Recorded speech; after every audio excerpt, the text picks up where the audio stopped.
My dear students, अस्सलाम वालेकुम वरहमतुल्लाहि वबरकातुहू।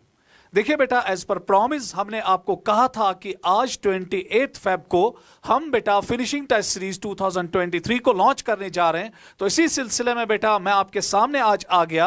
और बेटा आपको पता है एज पर शेड्यूल पहले फिजिक्स के 3 घंटे बेटा आपको दिए जाएंगे और उसके बाद बेटा आज जोलॉजी के भी 2 घंटे आपके साथ शेयर किए जाएंगे।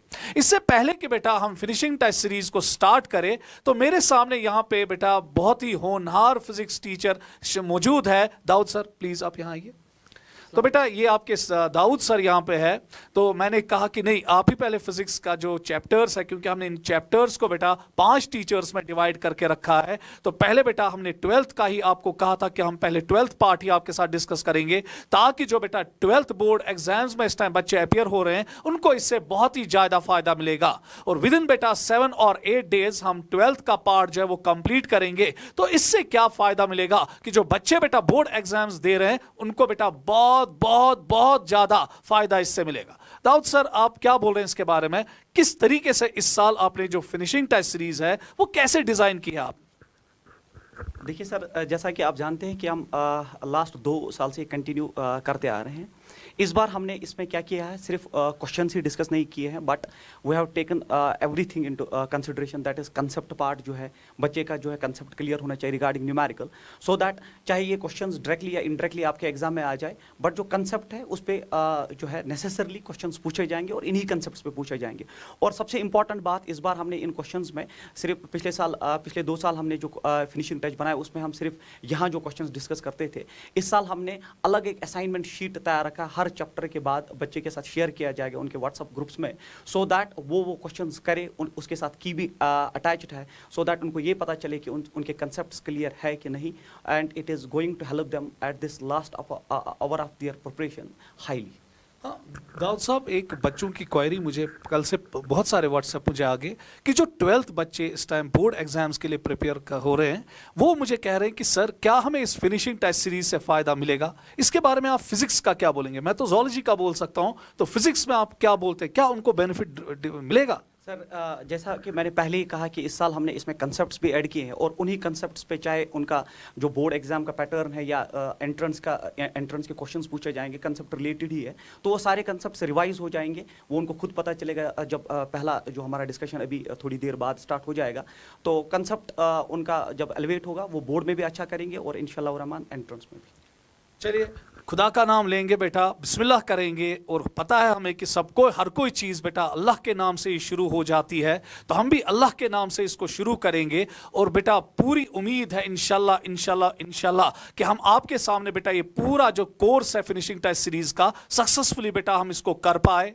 आपकी दुआओं की भी ज़रूरत है, आपकी शमूलियत की भी बेटा बहुत ज़्यादा ज़रूरत है, क्योंकि जितना आप इसमें बेटा ज़्यादा इन्वॉल्व होंगे तो हमारा इंटरेस्ट भी इसमें बेटा बहुत ज़्यादा बढ़ेगा। हम भी आपके साथ बेटा अपना पूरा जो हमने गेन नॉलेज आज तक किया है पूरा का पूरा आपके साथ शेयर करेंगे, कोशिश करेंगे। और इंशाल्लाह बेटा चाहेंगे कि जो ये फिनिशिंग टेस्ट सीरीज के क्वेश्चंस आपके साथ डिस्कस हो जाए या फिर कंसेप्ट डिस्कस हो जाए, इंशाल्लाह बेटा ये आपके नीट में आपका कामयाबी में 4 चांद लगाए। तो चले बेटा, अब मैं ज्यादा वक्त आपका जाया नहीं करूंगा, तो अब मैं दाऊद सर को सीधे बेटा माइक दूंगा ताकि वो बेटा फिनिशिंग टच 2023 की आगाज करे। और पहला टॉपिक जो ये ले रहे हैं फिजिक्स में, तो वही आपको बोलेंगे कि वो कैसे बेटा किस तरीके से अब इस फिजिक्स का जो अप्रोच उनका है वो किस तरीके से बेटा इसको हैंडल करेंगे। अस्सलाम वालेकुम बेटा।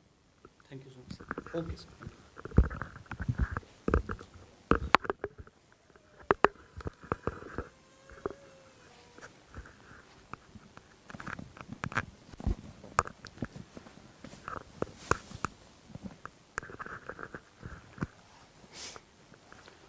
So, dear students, let us get started and smash all the questions and concepts जो आपके एंट्रेंस में डायरेक्टली या इनडायरेक्टली जो है इस सीरीज से पूछे जाएंगे।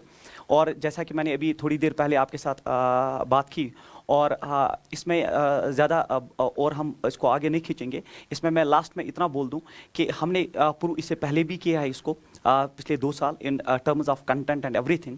तो इस साल भी इंशाल्लाह Rahman it is going to help you highly. So our first chapter in this physics I am going to take in today's interaction is electrostatics. बहुत इंपॉर्टेंट चैप्टर है आपके फिजिक्स में इलेक्ट्रोस्टैटिक्स.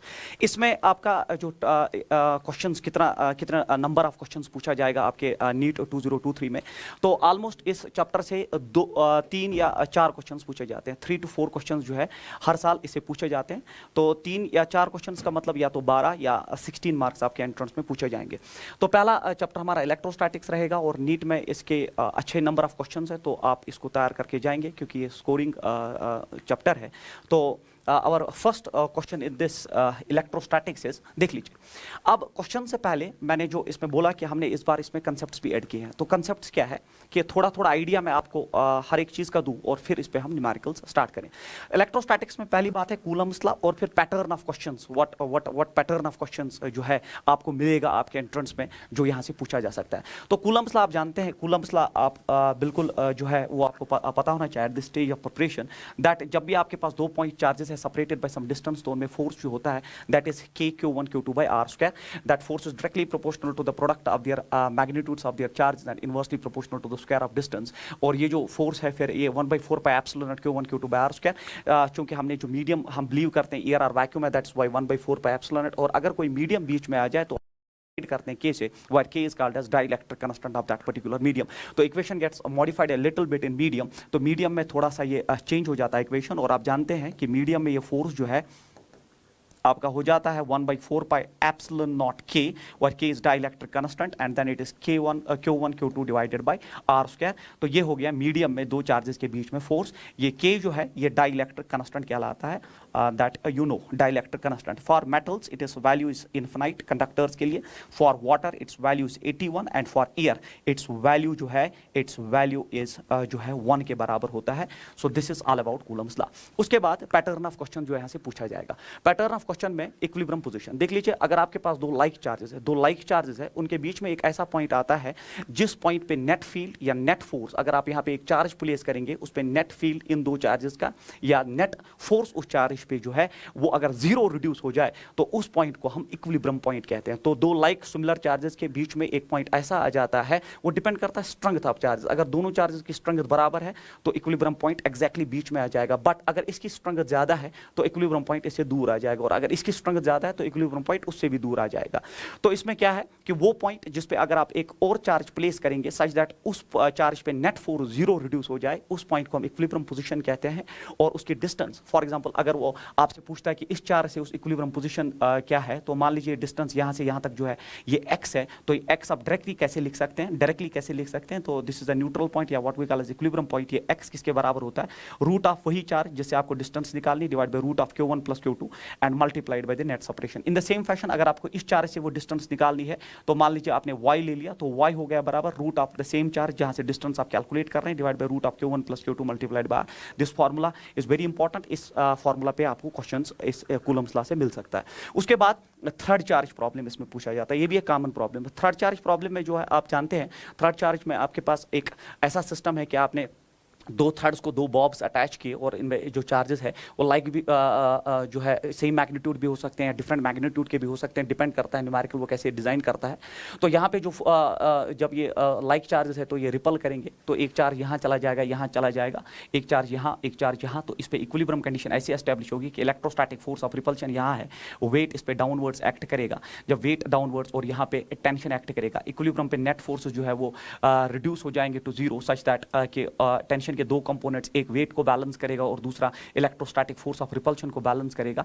तो उस हिसाब से हम ये tan थीटा निकालते हैं. थीटा जो है ये एंगल विद वर्टिकल होता है, और ये tan थीटा आप कैसे जब आप डिराइव करते हो इसमें, तो ये tan थीटा आता है F/mg. मतलब जब भी स्ट्रिंग रिलेटेड प्रॉब्लम या थ्रेड रिलेटेड प्रॉब्लम होती है तो आपका जो पहला फॉर्मूला जबानी याद होना चाहिए, that is tan theta is equal to F/mg, where theta is the angle subtended by that string with the vertical and F is electrostatic force of repulsion, mg हो गया इसका weight. very important equation. और कभी कभी ये theta आपको निकालना पड़ता है, तो इसमें आप क्या करेंगे, तो ये जो है ये चूंकि वर्टिकल मैंने ये बिलीव किया है कि ये इसको इक्वली डिवाइड करता है, तो ये r/2 डिस्टेंस है। अगर ये r/2 है, लेंथ ऑफ द स्ट्रिंग में l मानता हूं, length of the string involved is l, तो साइन थीटा यूज करके, साइन थीटा होता है बराबर परपेंडिकुलर अपॉन हाइपोटेन्यूज, तो उस हिसाब से आपका साइन थीटा जो है परपेंडिकुलर आपका r/2 है और हाइपोटेन्यूज आपका l है, तो आप वहां से थीटा डायरेक्टली निकाल सकते हो in terms of r and l। r हो गया total distance between two charges and l हो गया length of the each string और length of the each thread.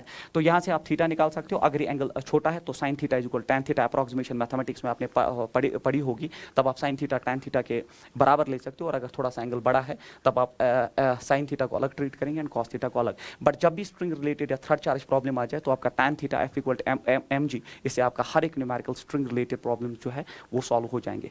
अब इसमें और एक पैटर्न ऑफ क्वेश्चन जो आप इसमें जो है, इसमें मैं ऐड एक स्लाइड करने जा रहा हूँ, एक और एक पैटर्न है that is question based on conservation of charge. ठीक है, कंजर्वेशन ऑफ चार्ज और एक पैटर्न है जो कूलम्स लॉ से पूछा जा सकता है, कंजर्वेशन ऑफ चार्ज। अब ये कंजर्वेशन ऑफ चार्ज जो है, इसमें जो पैटर्न ऑफ क्वेश्चन है कंजर्वेशन ऑफ चार्ज में, जहाँ तक कूलम्स लॉ की बात है, तो इसमें हम क्या करते हैं, दो पॉइंट चार्जेस या दो चार्जेस जिनका साइज सेम हो, जब उनको टच कराया जाता है तो हम क्या करते हैं, जब टच कराते हैं इवन बाय मेटलिक वायर या डायरेक्टली इनको कॉन्टैक्ट में लाया जाता है, तो हम नेट चार्ज ऐड करते हैं सिस्टम का, उसको डिवाइड बाय 2 करते हैं और सेपरेशन से पहले आधा आधा बांट देते हैं।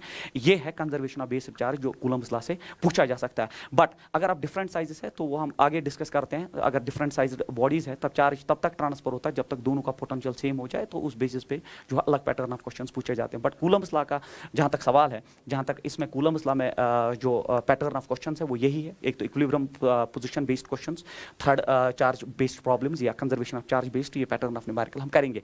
और एक इंपॉर्टेंट चीज याद रखना, ये जो मैंने यहाँ इक्विलिब्रियम पोजीशंस में आपको दो चार्जेस दिए और यहाँ से आप इक्विलिब्रियम पोजीशन निकालते हो x डिस्टेंस पे, इसमें y डिस्टेंस पे, तो यहाँ लाइक चार्ज रखने पे ही, मतलब लाइक में लाइक, अगर ये भी पॉजिटिव ये भी पॉजिटिव, तो यहाँ पे अगर आप पॉजिटिव चार्ज रखेंगे, अगर आप यहाँ पॉजिटिव चार्ज रखेंगे तो वो स्टेबल इक्विलिब्रियम में आ जाएगा। और अगर आपने अनलाइक चार्ज रखा तो अनस्टेबल इक्विलिब्रियम। कैसे सर? अगर लाइक चार्ज है, आप थोड़ा सा उसको इधर ले जाओ, रिपल्शन करके वो वापस आ जाएगा, आप थोड़ा सा इसको इधर ले जाओ, रिपल्शन करके वापस आ जाए, ऐसे टाइप ऑफ इक्विलिब्रियम को हम स्टेबल इक्विलिब्रियम कहते हैं। बट अगर आप अनलाइक चार्ज रखोगे, कोई नेगेटिव चार्ज रखोगे इक्विलिब्रियम पोजीशन पे, तो क्या होगा, थोड़ा सा आप इधर ले जाओ तो ये चार्ज उसको अपने साथ ही ले जाएगा, अट्रैक्ट करेगा, तो that's called as unstable equilibrium position.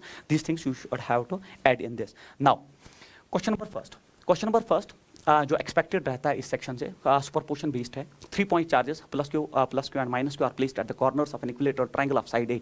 Another charge plus Q is kept at the centroid of this triangle. Force exerted on Q is, देख लीजिए आप, सॉल्यूशन इस क्वेश्चन का ये है कि आपके पास एक इक्विलेटरल ट्रायंगल है।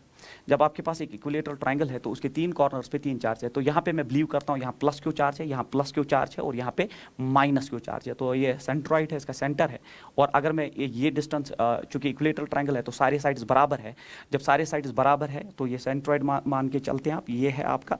और फिर उसके बाद यहाँ पे आपने एक चार्ज प्लेस किया और चार्ज का नाम जो है, वो चार्ज जो आपने इसमें प्लेस किया वो चार्ज है प्लस क्यू का। तो यहाँ पे प्लस क्यू का चार्ज है, तो आपको बोलना है इस प्लस क्यू चार्ज पे नेट फोर्स कितना है। तो सुपरपोजिशन थ्योरम बहुत ही इंपॉर्टेंट क्वेश्चन है। इसमें आपको सबसे पहले ये पता होना चाहिए कि ये चार्ज इसको डेफिनेटली रिपल करेगा। देख लीजिए, ये चार्ज इस प्लस क्यू को रिपल करेगा, तो individual effect we are taking into consideration, तो ये रिपल्शन वाला फोर्स जो होगा अलोंग द एक्सिस ही होगा। इन द सेम फैशन जो है ये चार्ज अगर आप देखोगे ये भी इसको रिपल करेगा, because like charge is ripple, तो विद फोर्स एफ रिपल करेगा। आपको पता होना चाहिए ये टोटल एंगल जो होता है ये 120 डिग्री होता है, 120 डिग्री। जब भी दो वेक्टर्स 120 डिग्री पे होते हैं और उनका मैग्नीट्यूड सेम होता है। सर मैग्नीट्यूड सेम कैसे है? देख लीजिए, यहाँ पे भी प्लस क्यू, यहाँ पे भी प्लस क्यू और डिस्टेंस बराबर। सर यहाँ से सेंटर तक डिस्टेंस आपको ज़बानी याद होना चाहिए, a/√3 होता है। जिसको इस स्टेज पे भी ये डिस्टेंस पता नहीं, उसको थोड़ी मेहनत करने की जरूरत है। तो सेंटरोइड से एक वर्टेक्स तक जो इक्विलेटरल ट्रायंगल का डिस्टेंस होता है वो a/√3 होता है। तो यहाँ पे भी प्लस क्यू, यहाँ पे भी प्लस क्यू, तो यहाँ प्लस क्यू, डिस्टेंस बराबर, तो ये फोर्स बराबर है, मैग्नीट्यूड बराबर है, बट एंगल 120 डिग्री है। Whenever two vectors are of same magnitude and they are at an angle of 120, तो रिजल्टेंट कैलकुलेट करने की जरूरत नहीं। इन दो का जो रिजल्टेंट है वो यहाँ पे एक्ट करेगा और वो एफ के बराबर होगा, क्योंकि हम जानते हैं जब भी फिजिक्स में दो वेक्टर सेम मैग्नीट्यूड के हो और एंगल 120 डिग्री हो तब तब रिजल्टेंट एक वेक्टर के बीच में होता है और बाइसेक्टर लाइन पे होता है। तो बाइसेक्टर लाइन मतलब ये जो है इसके बाइसेक्टर लाइन पे एक्ट करेगा, तो ये 60 डिग्री, ये 60 डिग्री हो गया इन दो की वजह से जो फोर्स है। बट ये नेगेटिव चार्ज भी यहाँ पे है और ये अपने हिसाब से इसको अट्रैक्ट करेगा। तो नेगेटिव चार्ज इसी एक्सिस पे इसको अट्रैक्ट करेगा with the same force F. Sir same force, magnitude same क्यों? डायरेक्शन तो क्लियर है, ये नेगेटिव चार्ज इसको अट्रैक्ट करेगा। तो नेगेटिव चार्ज अगर इसको अट्रैक्ट करेगा, मैग्नीट्यूड सेम क्यों है? इसलिए सेम है क्योंकि यहाँ पे भी चार्ज क्यों है और यहाँ पे भी वही चार्ज है। तो चार्जेस का मैग्नीट्यूड सेम होने की वजह से जो है, और सेंट्रल चार्ज का मैग्नीट्यूड और डिस्टेंस सेम होने की वजह से फोर्स सेम हुआ। When two forces are in the same direction they simply get added. तो नेट फोर्स यहाँ पे होना चाहिए, नेट फोर्स होना चाहिए 2F, बिकॉज दो फोर्सेस जब सेम डायरेक्शन, दो वेक्टर सेम डायरेक्शन में हो तो रिजल्टेंट जो है वो ऐड हो जाता है। तो इट इज 2 टाइम्स F। अब F जो है, एफ आप ये ले सकते हैं, ये ले सकते हैं, ये ले सकते हैं। मैग्नीट्यूड में it is 1/4 pi epsilon naught, it is Q into Q, क्योंकि एक जो चार्जेस को कॉर्नर्स पे उनका मैग्नीट्यूड क्यू और सेंट्रल चार्ज क्यू है, डिवाइडेड बाई डिस्टेंस स्क्वायर। और डिस्टेंस एक वर्टेक्स से सेंटर तक a/√3 का होल स्क्वायर होगा, a/√3 का होल स्क्वायर। अब आप इसको सॉल्व करिए तो ये हो जाएगा यहाँ पे 3 स्क्वायर से 3 हो जाएगा, 3 ऊपर आएगा तो ये बनेगा 6 times 1/4 pi epsilon naught Q Q by A square is the right answer for this question. तो इसका आंसर जो है, इसका जो आंसर होना चाहिए that is 6 times 1/4 pi epsilon naught Q Q by A square. 6 times आप देख लीजिए, option number second is the right answer. Superposition theorem ये पहला पैटर्न है जो यहाँ से पूछा जा सकता है। Question number next is A charge plus Q is fixed to each of the 3 corners of a square। तो अब आपके पास एक स्क्वायर है, ठीक है। मैं यहाँ पे स्क्वायर कंस्ट्रक्ट करता हूँ और इस स्क्वायर को इस स्क्वायर के साइड्स में बराबर लेता हूँ। अब आप इस क्वेश्चन में देख लीजिए, A charge plus Q is fixed to each of the 3 corners of a square। तो मान लीजिए यहाँ पे चार्ज है प्लस Q, यहाँ पे भी जो चार्ज है दैट इज प्लस Q, और यहाँ पे भी जो चार्ज है दैट इज प्लस Q। तो 3 कॉर्नर्स पे आपने सिमिलर 3 चार्जेस लिए। On the empty corner A charge Q is placed. तो एम्प्टी कॉर्नर जो यहाँ पे है उस पर एक चार्ज आपने Q प्लेस किया। तो जो एम्प्टी कॉर्नर है उस पर चार्ज आपने प्लेस Q किया।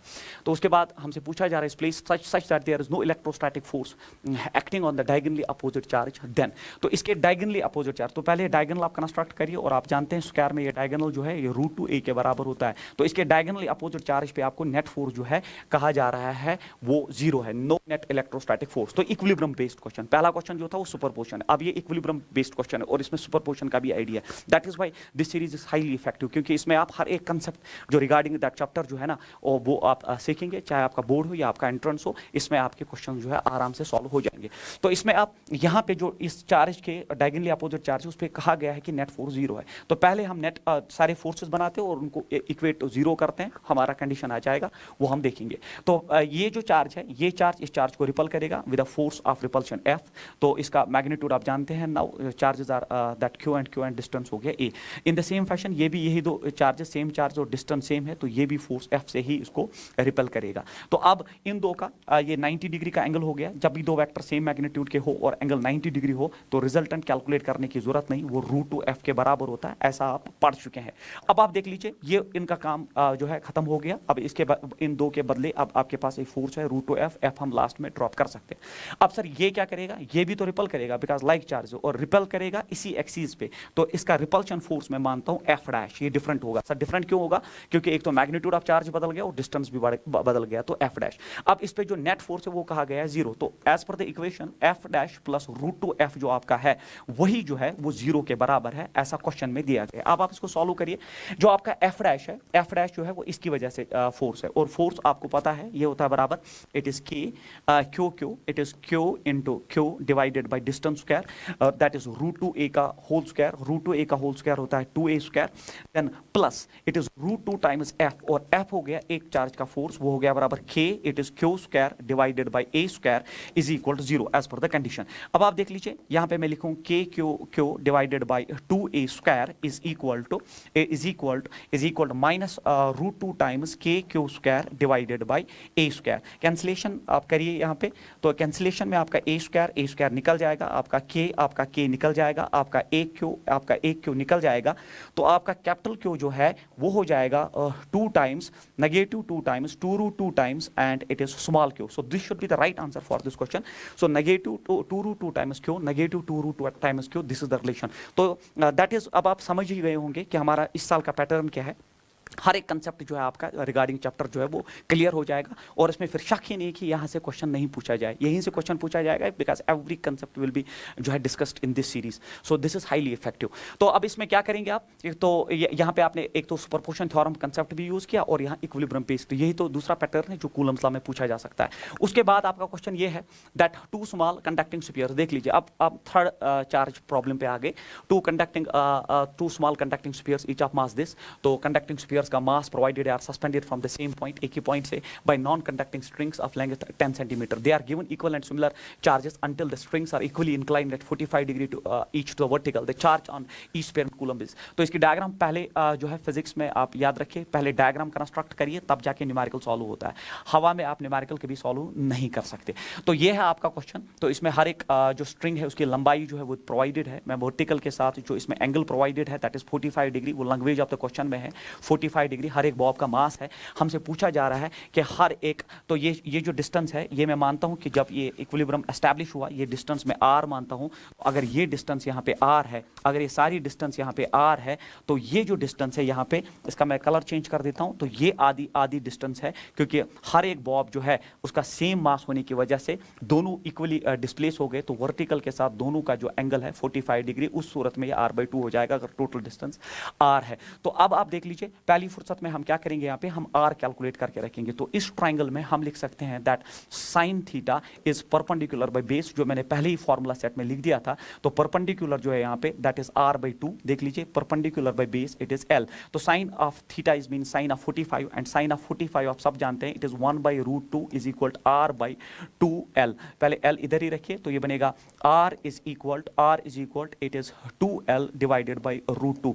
इसको √2 से मल्टीप्लाई करके √2 से डिवाइड करके √2 और 2 चला जाएगा, तो r हो गया बराबर √2l। l का वैल्यू लास्ट में ड्रॉप करेंगे क्योंकि l is provided it's 100 centimetre, each string is of length 100 centimetre. उसके बाद इसमें हमें क्या करना है, तो जब r आ गया, हमें अब यहाँ पे हम कूलम्स लॉ के हिसाब से जो हमने इक्वेशन अभी मैंने आपको फार्मूला सेट में ऐड की थी कि फार्मूला यहाँ पे होता है बराबर tan थीटा। जब भी स्ट्रिंग रिलेटेड फार्मूला आ जाए तो आपको जबानी याद होना चाहिए tan theta is equal f/mg। पहली स्लाइड में ये फार्मूला मैंने लिखी है, tan theta is equal f/mg। तो tan 45 होता है 1, f हो गया electrostatic force of repulsion. Electrostatic force of repulsion जो हो गया दैट इज k(q²), दोनों का चार्ज सेम है, divided bye k(q²) bye distance square that is r²। और फिर यहाँ पे अपना mg है क्योंकि tan 45 इज 1, f के बदले k(q²) बाय r² और mg। और अब आपको जो यहाँ पे जो है आपको जो है r ही निकालना है। तो मैं इसको कैरी करता हूँ फिलहाल, तो मैं लिखूंगा यहाँ पे it is r² is equal k(q²) divided by mg, k(q²) by mg आपका जो है r। और हमें इसमें चार्ज निकालना है, तो यहाँ पे मैं थोड़ा इसको सॉल्व करता हूँ। तो आपका q² हो गया, तो हमें q² या r² लिखने की जरूरत है, हम डायरेक्टली q² ही लिख सकते हैं। तो q² हो गया बराबर r² mg, थोड़ा मैंने एक स्टेप बढ़ा दिया, k it is r² mg divided by k। ठीक है, आपको q² चाहिए तो divided by k, taking that root on both sides, तो ये बनेगा root of mg by k multiplied by r, क्योंकि रूट और स्क्वायर कट जाएगा। तो अब q का वैल्यू आराम से आ जाएगा। देख लीजिए, मास जो है हर एक बॉब का दिया गया है क्वेश्चन में, हर एक बॉब का मास जो है 9 × 10⁻⁻⁴ kg दिया गया है, मल्टीप्लाइड बाय g आप जानते हैं इट इज 10, और फिर आपका k आप जानते हैं इट इज 9 × 10⁹ और r आप देख लीजिए, r आपने निकाल के रखा है इट इज √2l। l होता है length of each string is 100 centimetre. तो जब आप 100 सेंटीमीटर को 100 से डिवाइड करेंगे तो ये कट जाएगा इसके साथ, क्योंकि आपने मीटर्स में लाया। अब आप देख लीजिए 9 के साथ कट जाएगा, तो ये हो गया यहाँ पे 10⁻³ तो जब ये ऊपर जाएगा पहले ये हो जाएगा 13 में से इट्स 12 जो है उसका रूट आएगा 10⁻⁻⁶। तो क्यों जो आ जाएगा आपका दैट इज √2 होता है बराबर 1.4 × 10⁻⁻⁶ coulomb should be the right answer of this question. देख लीजिए डायरेक्ट आंसर आ चुका है 1.4 × 10⁻�6 कूलम।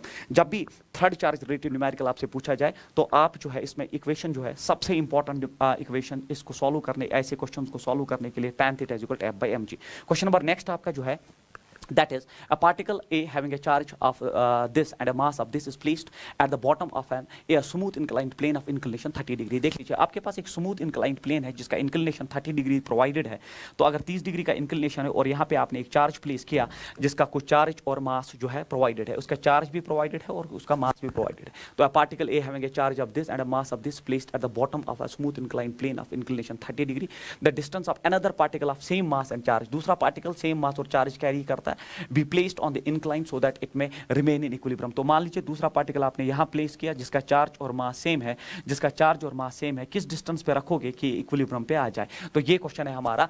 तो ये भी बिल्कुल एक जो है इक्विलिब्रियम बेस्ड क्वेश्चन है जो कूलम्स लॉ में पूछा जा सकता है। इट्स अ वेरिएशन जो मैंने इसमें ऐड कर दी है। A particle A having charge this and a mass this is placed at the bottom of a smooth inclined plane of inclination 30 degree, the distance of another particle of same mass and charge be placed on the incline so that it may जो है remain in equilibrium। तो equilibrium में रहने के लिए net force जो है वो जीरो होना चाहिए, ये आप जानते हैं। देख लीजिए, इंक्लाइंड प्लेन पे इसका वेट डाउनवर्ड्स आएगा mg, तो यहाँ का कंपोनेंट mg cos थीटा, यहाँ का जो कंपोनेंट है mg sin थीटा, जो इसको इंक्लाइंड प्लेन से नीचे खींचना चाहता है। तो अगर ये नीचे खींचना चाहता है, ये चार्ज उसको रिपल करके ऊपर रखना चाहता है। तो अगर ये जो फोर्सेज, अगर ये वाला फोर्स ज़्यादा है तो ये नीचे आएगा, अगर ये वाला फोर्स ज़्यादा है तो ये ऊपर जाएगा। बट क्योंकि इक्विलिब्रियम पे है, इक्विलिब्रियम पे मतलब नेट फोर्स जो है वो जीरो है, तो F जो है वो mg के बराबर mg sin थीटा के बराबर होना चाहिए। This will be the condition of equilibrium as per the question is concerned. अब आप देख लीजिए, ये हो जाएगा F इज इक्वल mg/2, क्योंकि sin 30 होता है बराबर sin 30 होता है 1/2। और अब इसमें आपको क्या करना है, आपको R निकालना। तो फोर्स आप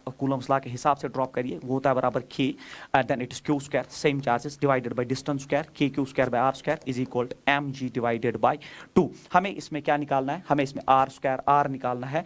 तो मैं इसको यहाँ कैरी करता हूँ, आर स्क्वायर इधर ये ऊपर आ जाएगा। तो R square is equal 2 times K Q divided by it is M G. तो देख लीजिए, कहीं गलती नहीं की हमने। तो आर स्क्वायर ऊपर जाएगा, 2 के क्यू स्क्वायर है यहाँ पे, Q square divided by M G. अब आप आर यहाँ से निकालना चाहते हैं तो taking root on both sides, तो यह आ जाएगा root of it is 2k by mg multiplied by q। अब आप वैल्यूज ड्रॉप करिए और आपको r जो है आराम से मिल जाएगा। तो इस न्यूमेरिकल के कंसेप्ट को समझ लीजिए, दैट्स इंपॉर्टेंट। आप देख लीजिए यहाँ पे, ये हो गया √2, इट इज k होता है बराबर 9 × 10⁹ आप जानते हैं, डिवाइडेड बाय m। हर एक बॉब का जो मास है, हर एक बॉब का particle A having a charge and a mass of 100 ग्राम। 100 ग्राम मतलब होता है 100 × 10⁻³ kg। के लिए इसको मैंने कन्वर्जन किया, g का वैल्यू 10 होता है और आपका q बाहर है और q का वैल्यू दिया गया है, दैट इज 2 × 10⁻⁻6 कूलम। यहाँ से आप कैलकुलेट कर सकते हो। अब आप कंसेप्ट जो है वो क्लियर हो चुका है, अब आप आराम से कर सकते हो। यहाँ पे देख लीजिए, ये हो गया 10⁻3, ये हो गया 10⁻⁻3, ये कैंसिल आउट हो गया। अब ये √2 हो गया, ये हो गया 9। तो 9 का रूट हमारे पास है, बट √2 होता है 1.4, तो मैं लिख सकता हूँ √2 जो है वो 1.4 है। तो मैं यहाँ पे ये 10⁻9 जो है इसका रूट तो बाहर नहीं आएगा, तो इसलिए मैं लिखूँगा √20।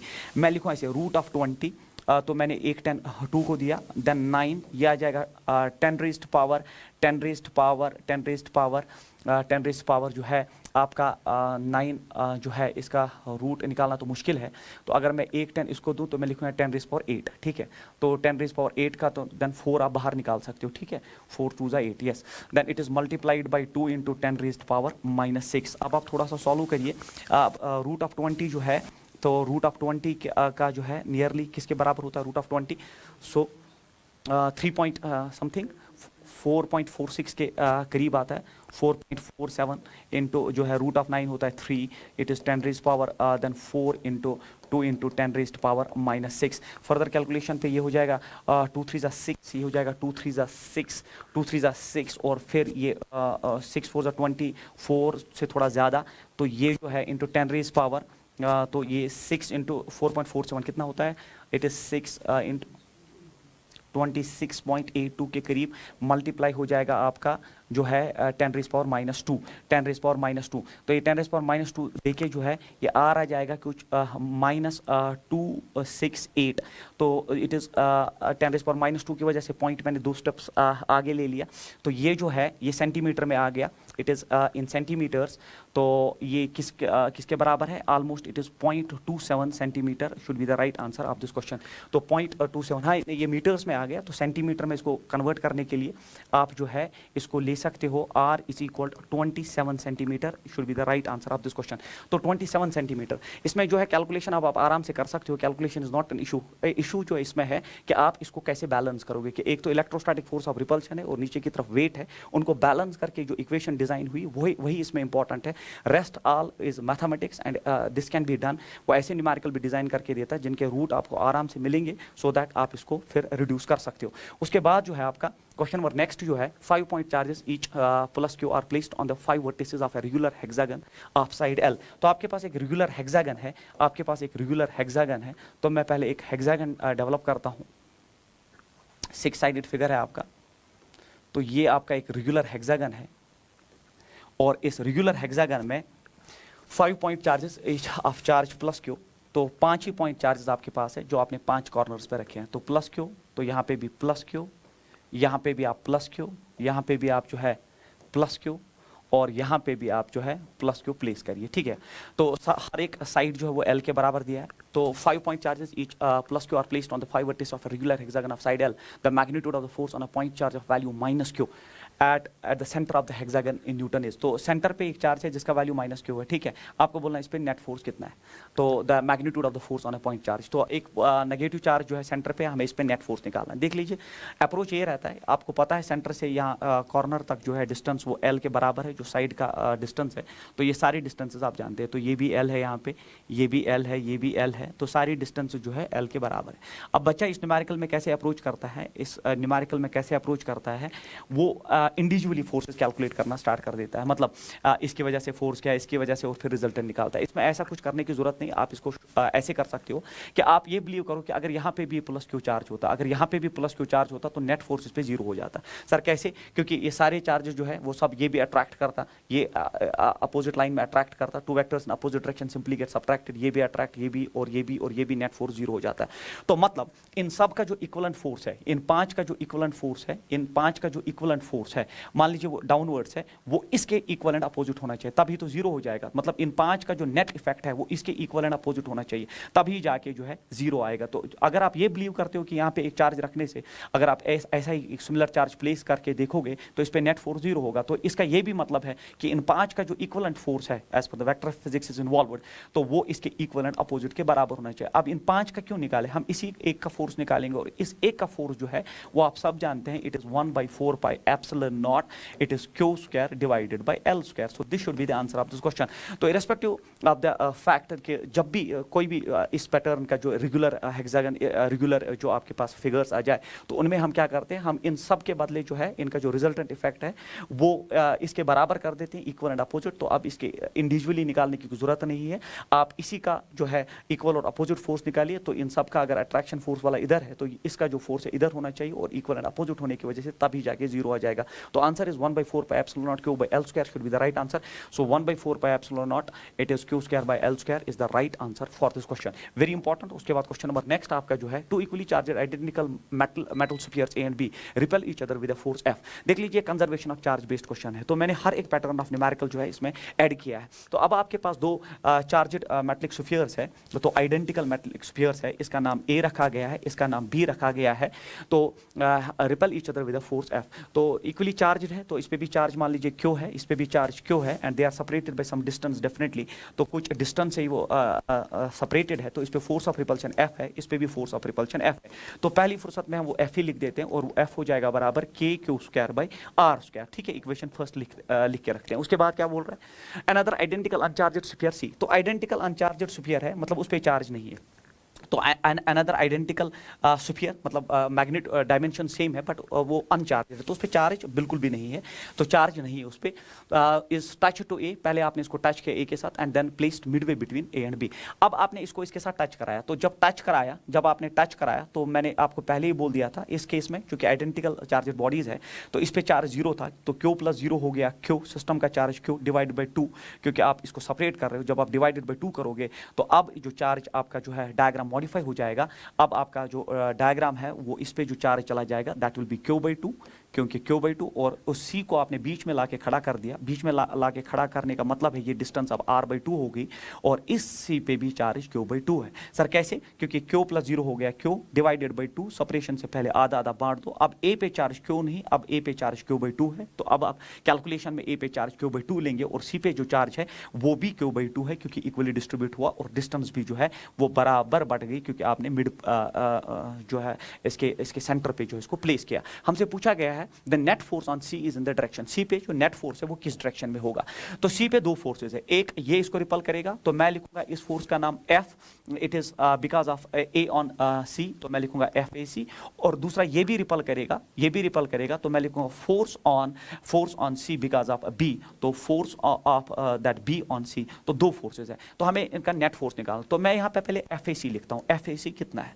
तो FAC जो फोर्स है वो इसकी वजह से रिपल्शन फोर्स है और वो हो गया बराबर K, इसका मैग्नीट्यूड है Q/2, तो Q/2 इंटू इसका जो मैग्नीट्यूड है वो भी Q/2 है, तो इट इज Q²/4 आ जाएगा, Q²/4, क्योंकि फोर्स ऑफ रिपल्शन जो है वो होता है K Q1 Q2, तो इसका भी चार्ज Q/2, इसका भी charge Q/2, that is by Q²/4 और डिस्टेंस जो है नीचे that is R²/4। 4 cancel out हो जाएगा तो you are left with KQ²/R²। तो FAC का वैल्यू आ चुका हमारे पास, इट इज KQ²/R²। अब हम देखेंगे दैट B जो C पे बना रहा है, तो force of B on C जो है इक्वेशन के हिसाब से इस पे चार्ज Q है, इस पे Q/2 है, तो मैं लिखूंगा K it is Q² divided by 2, क्योंकि यहाँ पे एक चार्ज Q है और दूसरा Q/2 and multiplied by distance square that is R² divided by 4, क्योंकि डिस्टेंस R/2 है। तो ये हो जाएगा 2 2 4, 2 ऊपर जाएगा और ये बनेगा 2KQ²/R²। अब आप इन दो इक्वेशंस को एक बार आराम से देख लीजिए तो आपको ये पता चलेगा कि FAC और FBC में जो FBC का फोर्स है वो ज्यादा है, और कितना है वो ज्यादा, वो है बराबर 2KQ²/R²।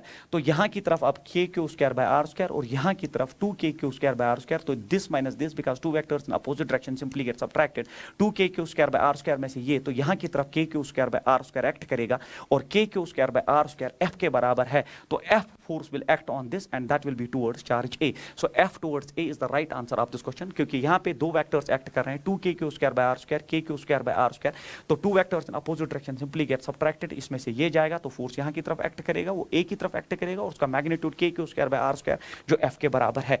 तो उसके बाद electrical force between 2 point charges 200 newton if we increase 10%, देख लीजिए इसमें, तो ये भी एक conservation of charge based question ही है ऑलमोस्ट।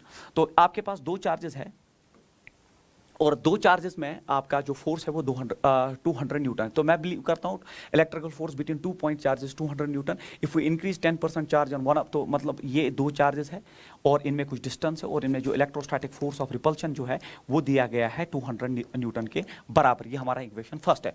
फिर क्वेश्चन में कहा गया है if we increase 10% of charge on one of the charges and decrease 10% of charge on the other then electrical force between them for the same distance becomes. तो आपने एक का 10% बढ़ा दिया, तो पहले का 10% बढ़ा दिया, तो 10% इसका 10% इसका होता है बराबर 10/100 ऑफ Q। 10/100 ऑफ Q होता है Q/10। तो इसमें आपने घटा दिया 10%, तो माइनस कर दिया आपने 10%। 10% होता है 10/100 ऑफ Q, तो that is Q/10। This is mathematics. तो ये हो गया 11Q², 11Q² by it is 10 here, और ये हो गया इट्स 10 1 प्लस, तो ये हो गया 10 - 1 it is that 10 - 1 it is 9Q², 9Q² by it is 10। तो यहाँ पे आपने लिख लीजिए 10Q माइनस Q होता है 9Q और ये 10 इट इज Q², मैंने गलत लिख दिया यहाँ पे, sorry, it is only Q here, तो यहाँ पे भी जो है Q है, ठीक है। तो it is 9Q divided by 10 separated by the same distance, क्योंकि चार्जेस सेम है। अब हमें बोलना है फोर्स क्या है, तो नया फोर्स जो होगा F डैश वो होगा बराबर Q1। अगर आप देखेंगे Q1 Q2 जो है वो आपका हो गया 11Q divided by 10, 11Q divided by 10 multiplied by 9Q divided by 10 multiplied by R²। अब आप देख लीजिए F डैश हो गया आपका, F डैश हो गया आपका, it is 11 into this 11 into 9 is 99, it is 99, 11 into 9 is 99 divided by it is 100 R² multiplied by K। तो ये जो आपका K it is Q², हाँ ये Q² भी इधर, it is 99Q², it is 99 Q square divide by 100 Q square. अगर आप देखेंगे K Q square by R square इसमें 200 के बराबर, देख लीजिए K Q square by R square इसमें 200 के बराबर है, तो एफ डैश आपका जो है वो हो जाएगा 99 डिवाइडेड बाय 100 मल्टीप्लाइड बाय 200। ऐसा हमने क्यों किया सर? ऐसा हमने इसलिए किया क्योंकि इक्वेशन में जो K Q square by R square जो है ये सारी चीज़ जो है 200 के बराबर है, तो ये दो जीरो कट जाएंगे, एफ डैश हो जाएगा 2 9 18, 2 9 18, 198 Newton is the answer of this question. तो 198 न्यूटन जो है इसका राइट आंसर है। तो अब आपको जो क्लियर हो चुका होगा that every pattern of question जो है रिगार्डिंग कूलम्स लॉ जो इस सीरीज में पूछा जा सकता है वो हमने डिस्कस किया। उसके बाद देख लीजिए अब हमारा टॉपिक है इलेक्ट्रिक फील्ड। तो हमने कूलम्स लॉ जो है वो कंप्लीट किया with equations and all the questions which can be asked, चाहे वो सुपरपोजिशन थ्योरम बेस्ड हो, थर्ड चार्ज प्रॉब्लम बेस्ड हो, कंजर्वेशन ऑफ चार्ज बेस्ड हो, तो every pattern of numerical almost जो हमने वो डिस्कस किया है। अब आपका जो है नेक्स्ट टॉपिक जो है इलेक्ट्रिक फील्ड है। अब इलेक्ट्रिक फील्ड जो पॉइंट चार्ज जो है वो आप जानते हैं it is K Q by R square, तो उसके चार्ज पे डिपेंड करता है डिस्टेंस आर स्क्वायर। तो यहाँ पे मैंने दिखाया कि आपके पास एक सोर्स चार्ज है, तो अगर आपके पास एक सोर्स चार्ज है और वो पॉजिटिव है तो फील्ड रेडियली आउटवर्ड्स, तो फील्ड बाहर की तरफ है और वो होता है बराबर K Q square by R square. यहाँ पे टेस्ट चार्ज प्लेस करने का मतलब ये आपको डायरेक्शन ऑफ फोर्स या फील्ड देता है, तो फील्ड का डायरेक्शन जो है पॉजिटिव चार्ज के लिए आउटवर्ड्स होता है और मैग्नीट्यूड जो है K Q square by R square. Since electric field is inversely proportional to the square of distance, therefore the shape of the graph is rectangular hyperbola. तो inversely proportional to square of the graph means graph का shape जो है वो rectangular hyperbola है, तो ये आप जानते हैं। उसके बाद मैंने लिखा है electric field due to 2 point charges. ये बड़ा इंपॉर्टेंट जो है, इसमें मैं आपको इसमें एक स्लाइड में ऐड करता हूँ so that I will help you to the level best. तो अगर आपके पास दो चार्जेस है उनका ग्राफ जो है आपके एंट्रेंस में पूछा जाता है, तो ये मैं आपके पास ये जो दो चार्जेस है, मान लीजिए इसका स्ट्रेंथ कुछ Q1 है, इसका स्ट्रेंथ कुछ Q2 है, तो हमसे पूछा जाता है कि that construct a graph of electric field. Electric field जो इन दो चार्जेस के जो बीच में होगा उसका ग्राफ जो है वो आप प्लॉट कर दीजिए। तो इसमें ये तरीका होता है कि आप अभी जो है एक पॉइंट चार्ज से एट अ डिस्टेंस r जो फील्ड होता है, तो एक पॉइंट चार्ज से एट अ डिस्टेंस r जो फील्ड होता है वो होता है बराबर 1/4 pi epsilon naught Q by R square. अगर अब आप इस r को इस पॉइंट पे जिस पे आपने फील्ड निकाला, तो अगर आप इसको पॉइंट चार्ज के नजदीक लेंगे तो r जो है ऑलमोस्ट जीरो होगा और एनीथिंग डिवाइड बाय जीरो जो है इलेक्ट्रिक फील्ड इनफिनाइट हो जाएगा। दैट इज वाई जब आप ग्राफ प्लॉट करते हो तो आप कहीं इन्फिनिटी से स्टार्ट करके फिर आगे चलते हो, मतलब चार्ज के नजदीक जो है वो फील्ड इनफिनाइट होता है। दैट इज वाई जो आपका ग्राफ भी है यहाँ पे, जो आपका ग्राफ भी यहाँ पे है, तो इसका ये मतलब है कि अगर आपने डिस्टेंस को पीछे खींच लिया तो डिस्टेंस जीरो होने की वजह से आपका फील्ड जो है वो इनफिनाइट हो गया, और फिर जैसे जैसे आप चार्ज से दूर जाओगे तो inversely proportional to square of distance, जैसे जैसे डिस्टेंस बढ़ेगा वैसे वैसे फील्ड भी डिक्रीज होगा। तो ये आपके ग्राफ में जो है एक पॉइंट चार्ज के लिए ट्रू है। तो इन द सेम फैशन हम जब भी ग्राफ 2 पॉइंट चार्जेस के रिगार्डिंग बनाते हैं, 2 पॉइंट चार्जेस का अगर इलेक्ट्रिक फील्ड का ग्राफ एंट्रेंस में डायरेक्टली ऑब्जेक्टिव पूछा जाता है, तो हम जो है हम 4 पॉइंट्स लेते हैं, एक पॉइंट यहाँ पे लेते हैं, एक पॉइंट यहाँ पे लेते हैं बिल्कुल नियरर टू द चार्ज। इसी तरह यहाँ पे एक पॉइंट लेते हैं which is very close to the charge. अब आप मुझे बोलिए यहाँ पे जो है, यहाँ पे जो फील्ड होगा वो इन्फिनाइट होगा, क्योंकि पॉजिटिव एक्स एक्सिस पे, ये पॉजिटिव एक्स एक्सिस पे तो प्लस इन्फिनिटी जो है यहाँ फील्ड होगा प्लस इन्फिनाइट, और ये नेगेटिव एक्स एक्सिस में, तो ये पॉजिटिव एक्स एक्सिस है, ये नेगेटिव एक्स एक्सिस है, तो यहाँ पे फील्ड होगा माइनस इन्फिनाइट। इन्फिनाइट क्यों? क्योंकि nearer to the charge field almost infinite होता है। इन द सेम फैशन अब ये चार्ज है और यहाँ पॉजिटिव एक्स एक्सिस है, तो यहाँ प्लस इन्फिनिटी होगा क्योंकि चार्ज के नजदीक जो फील्ड होता है वो इन्फिनाइट होता है, और यहाँ पे नेगेटिव इन्फिनिटी जो है फील्ड होता है।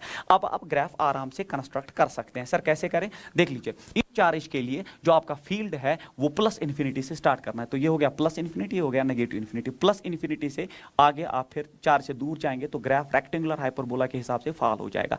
तो यहाँ पे जिस पॉइंट पे इसने काटा वहां पे नेट फील्ड जो है वो जीरो होता है, क्योंकि ये हम फील्ड वर्सेस डिस्टेंस बनाते हैं। So this is field versus distance. तो जिस पॉइंट पे काटा एज पर रेक्टेंगुलर हाइपरबोला वो पॉइंट जो है उस पर फील्ड जीरो होता है। इस चार्ज के लिए नेगेटिव इन्फिनिटी से स्टार्ट करना है, तो नेगेटिव इन्फिनिटी से स्टार्ट करके रेक्टेंगुलर हाइपरबोला यहाँ पे जो है फील्ड जीरो होता है। तो ये पॉइंट कहलाता है न्यूट्रल पॉइंट फिजिक्स में, क्योंकि यहां पे नेट फील्ड जीरो हो और नेट फोर्स, अगर आप यहां पे एक टेस्ट चार्ज रखोगे उस पे फोर्स भी जीरो हो जाएगा। फिर यहां से क्या करना है सर? प्लस इन्फिनिटी से ग्राफ का शेप रेक्टेंगुलर हाइपरबोला होगा, और यहां पे कैसे करना है? नेगेटिव इन्फिनिटी से ग्राफ का शेप रेक्टेंगुलर हाइपरबोला होगा। This is a very important thing, that is graph for electric field for 2 point charges. तो 4 पॉइंट खींच लिए, इमीडिएट पॉइंट्स पे फील्ड इनफिनाइट होता है दोनों साइड से, क्योंकि पॉजिटिव एक्स एक्सिस पे प्लस हो गया, नेगेटिव एक्सिस पे नेगेटिव हो गया, प्लस पॉजिटिव एक्सिस पे प्लस हो गया, नेगेटिव एक्सिस पे नेगेटिव हो गया। फिर आप ग्राफ कंस्ट्रक्ट करिए, तो यहाँ नेगेटिव साइड से स्टार्ट किया, यहाँ पॉजिटिव साइड से रेक्टेंगुलर हाइपरबोला, और बीच में जिस पॉइंट पे काटते हैं उस पॉइंट को हम फिजिक्स में न्यूट्रल पॉइंट कहते हैं। वहां पे नेट फील्ड भी जीरो होगा और वहां पे नेट फोर्स भी, एक चार्जेड पार्टिकल को अगर आप प्लेस करोगे जो मैंने इक्विलिब्रियम बेस्ड क्वेश्चन कूलम में आपके साथ डिस्कस किया, वो जीरो होगा। उसके बाद जो है तो ये हो गया आपका, ये हो गया बच्चे आपका कंप्लीट जो है आपका पॉइंट चार्ज का फील्ड, उसका ग्राफ और 2 पॉइंट चार्जेस। तो यहाँ पे मैंने यही बनाया है कि आपका जो है ये पॉइंट जो है वो न्यूट्रल पॉइंट कहलाएगा। उसके बाद जो है इसमें मैंने कुछ फार्मूलाज यहीं पे ऐड की है। तरीका ये होता है कि गॉसेस थ्योरम में लोग पढ़ाते हैं, बट हम फील्ड जो है एक ही साथ जो है खत्म करेंगे। गॉसेस थ्योरम में सिर्फ हम क्यूब बेस्ड क्वेश्चन जो है जो एंट्रेंस में पूछे जाते हैं वो हम डिस्कस करते हैं। फील्ड जो है हम ऑलमोस्ट यहीं पे सारा खत्म करेंगे। उसके बाद है electric field due to ring. तो formulas as it is, entrance में कंसेप्ट ठीक है, बट फार्मूला भी बहुत इंपॉर्टेंट है जो आपको एट द लास्ट स्टेज पता होनी चाहिए। न्यूमेरिकल पढ़ा, रिएक्ट किया, फार्मूला पता है, आप आराम से क्वेश्चन को उड़ा सकते हो। तो electric field due to ring जो है ये आपका रिंग है, इसका रेडियस r है। तो at a distance x from the ring, तो मैं मानता हूं कि सेंटर से अगर ये सेंटर है at a distance x, field कितना होगा, फार्मूला आपको पता होना चाहिए। 1/4 पाई एप्सिलॉन नॉट, जिसको आप k लिखते हैं, q into x divide by r² plus x square raised power 3/2। This formula you have to remember. इसमें आप वेरिएबल जानते हैं, k होता है बराबर 1/4 पाई एप्सिलॉन, q होता है इस पे जो चार्ज आपने प्लेस किया है, x होता है डिस्टेंस फ्रॉम द सेंटर, आप कितना दूर चले गए, r हो गया रेडियस का स्क्वायर, x का स्क्वायर रेज़्ड पावर 3/2। तो ये हो गया generalised field at any actual point on this ring. Centre से आप किसी भी पॉइंट पे जाइए, इस फार्मूला से आप फील्ड निकाल सकते हैं। बट सबसे इंपॉर्टेंट बात ये होता है इसका जो है सेंटर पे कितना होगा। तो सेंटर पे जब आप x प्लेस 0 करोगे, क्योंकि जब आप सेंटर पे आ जाओगे x 0 हो जाएगा, तो x यहाँ 0 हो जाएगा, फील्ड 0 होगा, मतलब सेंटर ऑफ रिंग पे जो फील्ड होता है वो 0 होता है। सेंटर ऑफ रिंग पे फील्ड 0 होता है। फिर दूसरा केस ये है सर, अब आप सेंटर से आगे जाएंगे तो सेंटर पे तो फील्ड 0 होता है, सेंटर से आगे जाएंगे तो x बढ़ता जाएगा, x ऊपर भी बढ़ेगा नीचे भी बढ़ेगा, बट नीचे पावर ज्यादा है, उसकी वजह से लार्जर डिस्टेंस के लिए फिर से 0 हो जाएगा। तो अगर हम ग्राफ कंस्ट्रक्ट इसके लिए करें, so I will add a slide here. तो अगर आपका रिंग ये चार्जड रिंग है, तो मेरा ग्राफ बनाने का तरीका ये रहता है, ये सेंटर है, ये रेडियस है, इस पे चार्ज क्यों है।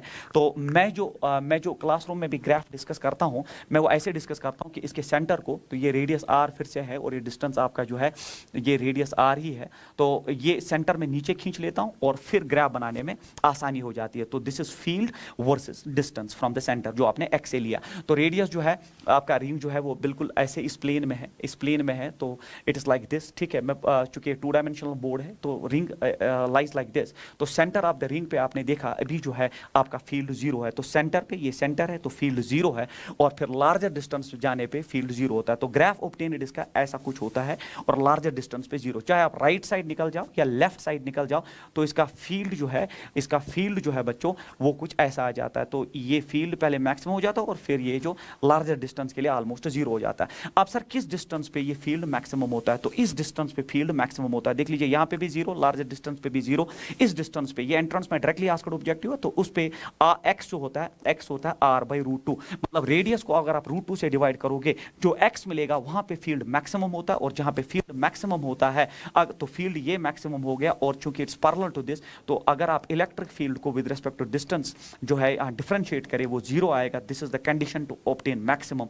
तो मैक्सिमम ऑब्टेन करने के लिए, क्योंकि यहाँ पे बच्चे tangent parallel to x axis, तो इसका स्लोप जो है 0 है, दैट इज वाई d/dx = 0। ये मैक्सिमम ऑब्टेन करने का तरीका है। तो जो इक्वेशन आपने पीछे लिखी है, जब इसको आप डिफरेंशिएट करते हैं with respect to x equal to 0, तो आपको मिलता है x = r/√2, आपको मिलता है x = r/√2, और x = r/√2 पे आपका इलेक्ट्रिक फील्ड जो है वो मैक्सिमम होता है। तो इसमें लिख के रखेंगे हम दैट x = r/√2 पे फील्ड मैक्सिमम होता है। ये डायरेक्टली आस्क्ड ऑब्जेक्टिव आपके एंट्रेंस में पूछा जाता है। तो x = r/√2 हो गया, रेडियस को जब आप √2 से डिवाइड करोगे। फिर E max, जब आपको x मिला, x ये है, तो इस पे फील्ड मैक्सिमम होता है। तो ये x यहाँ पे ड्रॉप करके सारा सॉल्व करके आपका मैक्सिमम फील्ड का इक्वेशन रिड्यूस होता है 2kq / 3√3r²। ये बच्चे आप याद रखेंगे। तो इसमें जनरलाइज्ड इक्वेशन किस पॉइंट पे मैक्सिमम फील्ड, और वो पोजीशन जब आप इसमें ड्रॉप करेंगे तो फील्ड भी मैक्सिमम आएगा। This is all about ring, जिसमें मैंने ग्राफ भी ऐड कर दिया। उसके बाद electric field due to arc, ये भी बड़ा इंपॉर्टेंट होता है, और ये आप डायरेक्टली याद करेंगे। स्टैंडर्ड इक्वेशन है तो याद करना पड़ेगा।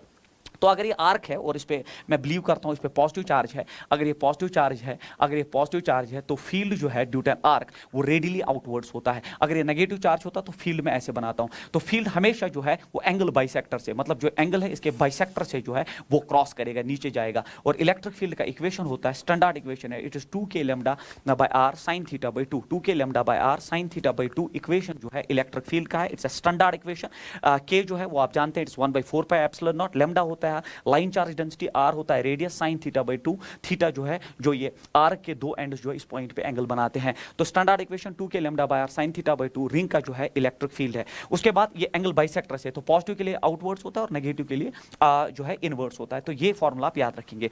उसके बाद जो है आपका इसमें मैंने रखा है that electric field due to line charge. Line charge का फील्ड जो होता है एट अ डिस्टेंस आर, तो इसका लाइन चार्ज डेंसिटी लैम्डा है। लाइन चार्ज डेंसिटी लैम्डा होता है बराबर क्यू बाय एल, इस पे जो चार्ज है divide by lambda divided by L, that's called line charge density. At a distance R जो इसका इलेक्ट्रिक फील्ड होता है वो होता है बराबर 2 के लैम्डा बाय आर। तो इलेक्ट्रिक फील्ड होता है बराबर 2 के लैम्डा बाय आर। तो ये फॉर्मूला आप याद रखेंगे।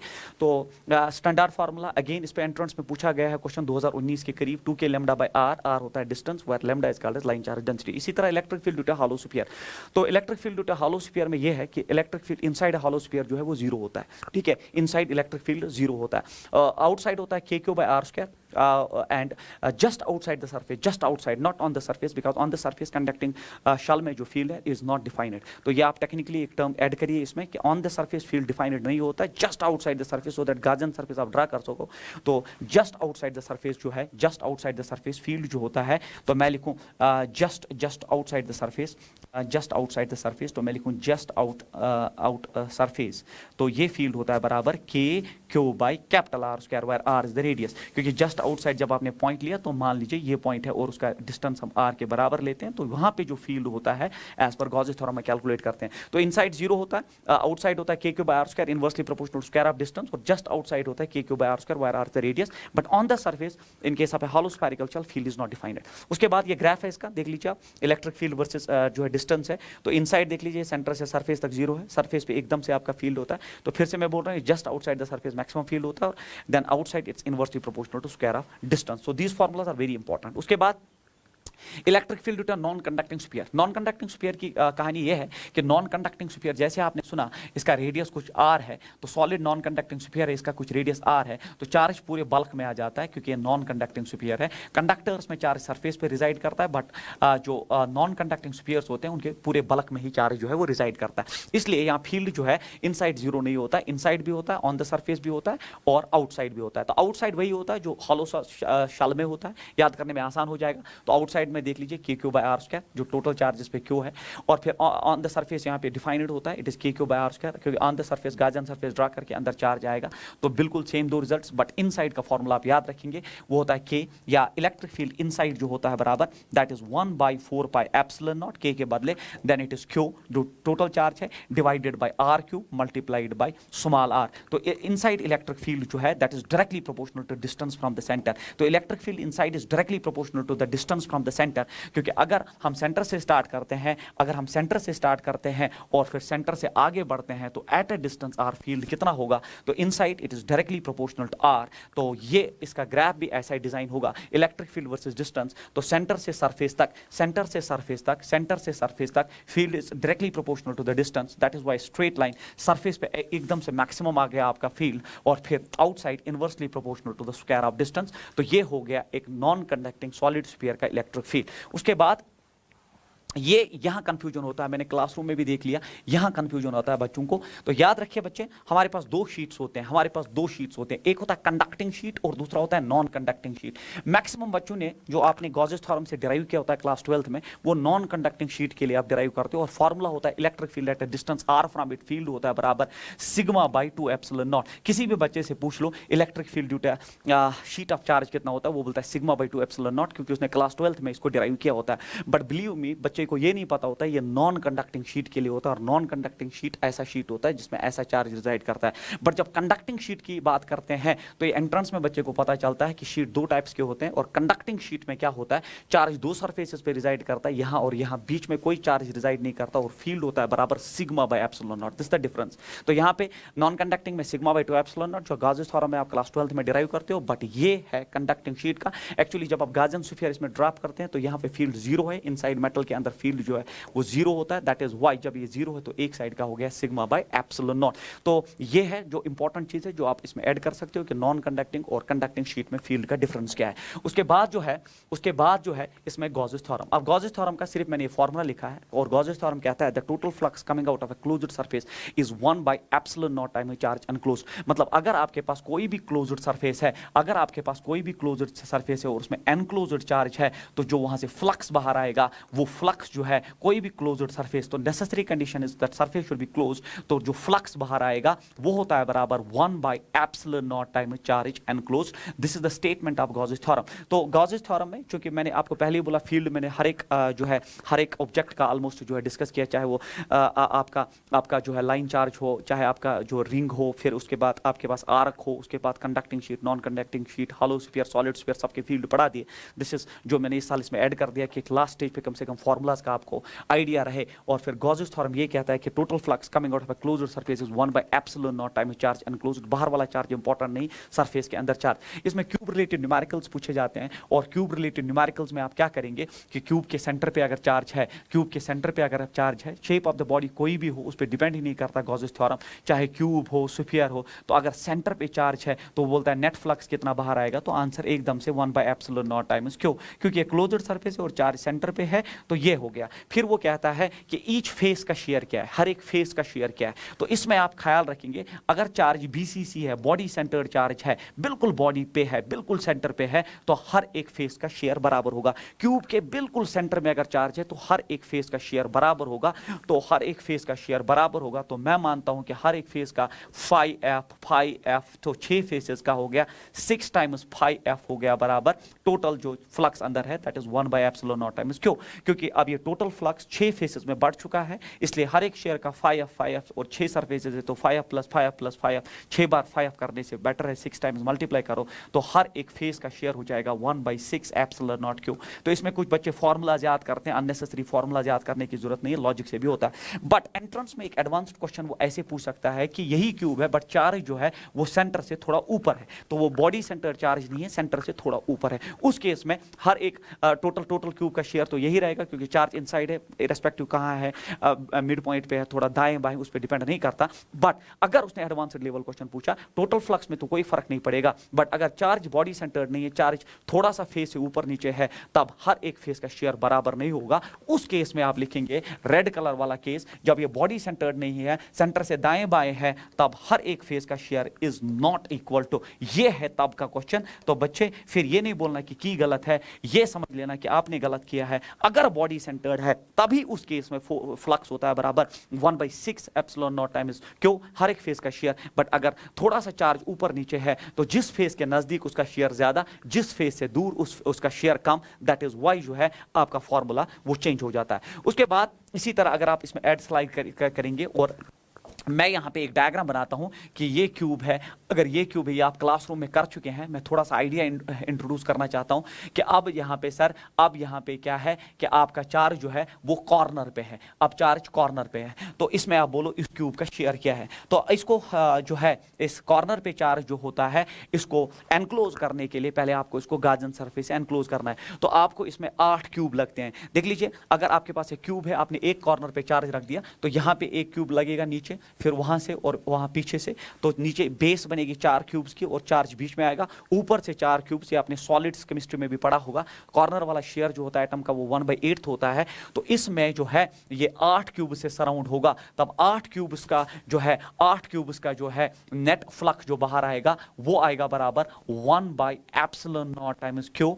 बट अब इस क्यूब का शेयर क्या है सर, आप दिस क्यूब है ना, ऑफ दिस पर्टिकुलर क्यूब, इस क्यूब का अगर मैं फाई डैश लिखता हूं सर, इसका शेयर क्या है, तो इसका शेयर 8वां होगा, it is 1/8 epsilon naught times Q, क्योंकि आपको 8 क्यूब लगे, टोटल फ्लक्स तो 1 by epsilon naught Q, but 8 cubes लगे और ये बिल्कुल सेंटर पे 8 क्यूब्स के है, हर एक क्यूब का शेयर बराबर होगा, इसीलिए 8 क्यूब्स का phi dash plus phi dash plus phi dash 8 times वो 8 बाहर आएगा, तो ये आ जाएगा 1/8 epsilon naught times Q. But इसमें जो आप हर साल क्वेश्चन देखोगे जो उसको बहुत अच्छा लगता है वो ये है कि जिस फेस को, जिन फेसेस, इमीडिएट फेसेस के साथ ये चार्ज कांटेक्ट में है, जैसे इस फेस के साथ इमीडिएट कांटेक्ट में है, टॉप फेस के साथ इमीडिएट कांटेक्ट में है, और जो पीछे वाला फेस है उसके साथ भी इमीडिएट कांटेक्ट में है, उनसे फ्लक्स जो है वो जीरो आता है। तो येलो कलर जो मैंने यहां यूज किया, flux through those faces which are in immediate contact with the charge is zero, उसके साथ फ्लक्स इन्वॉल्वड जो है जीरो। तो उन फेसेस के साथ, तो मैं लिखूं उन फेसेस के साथ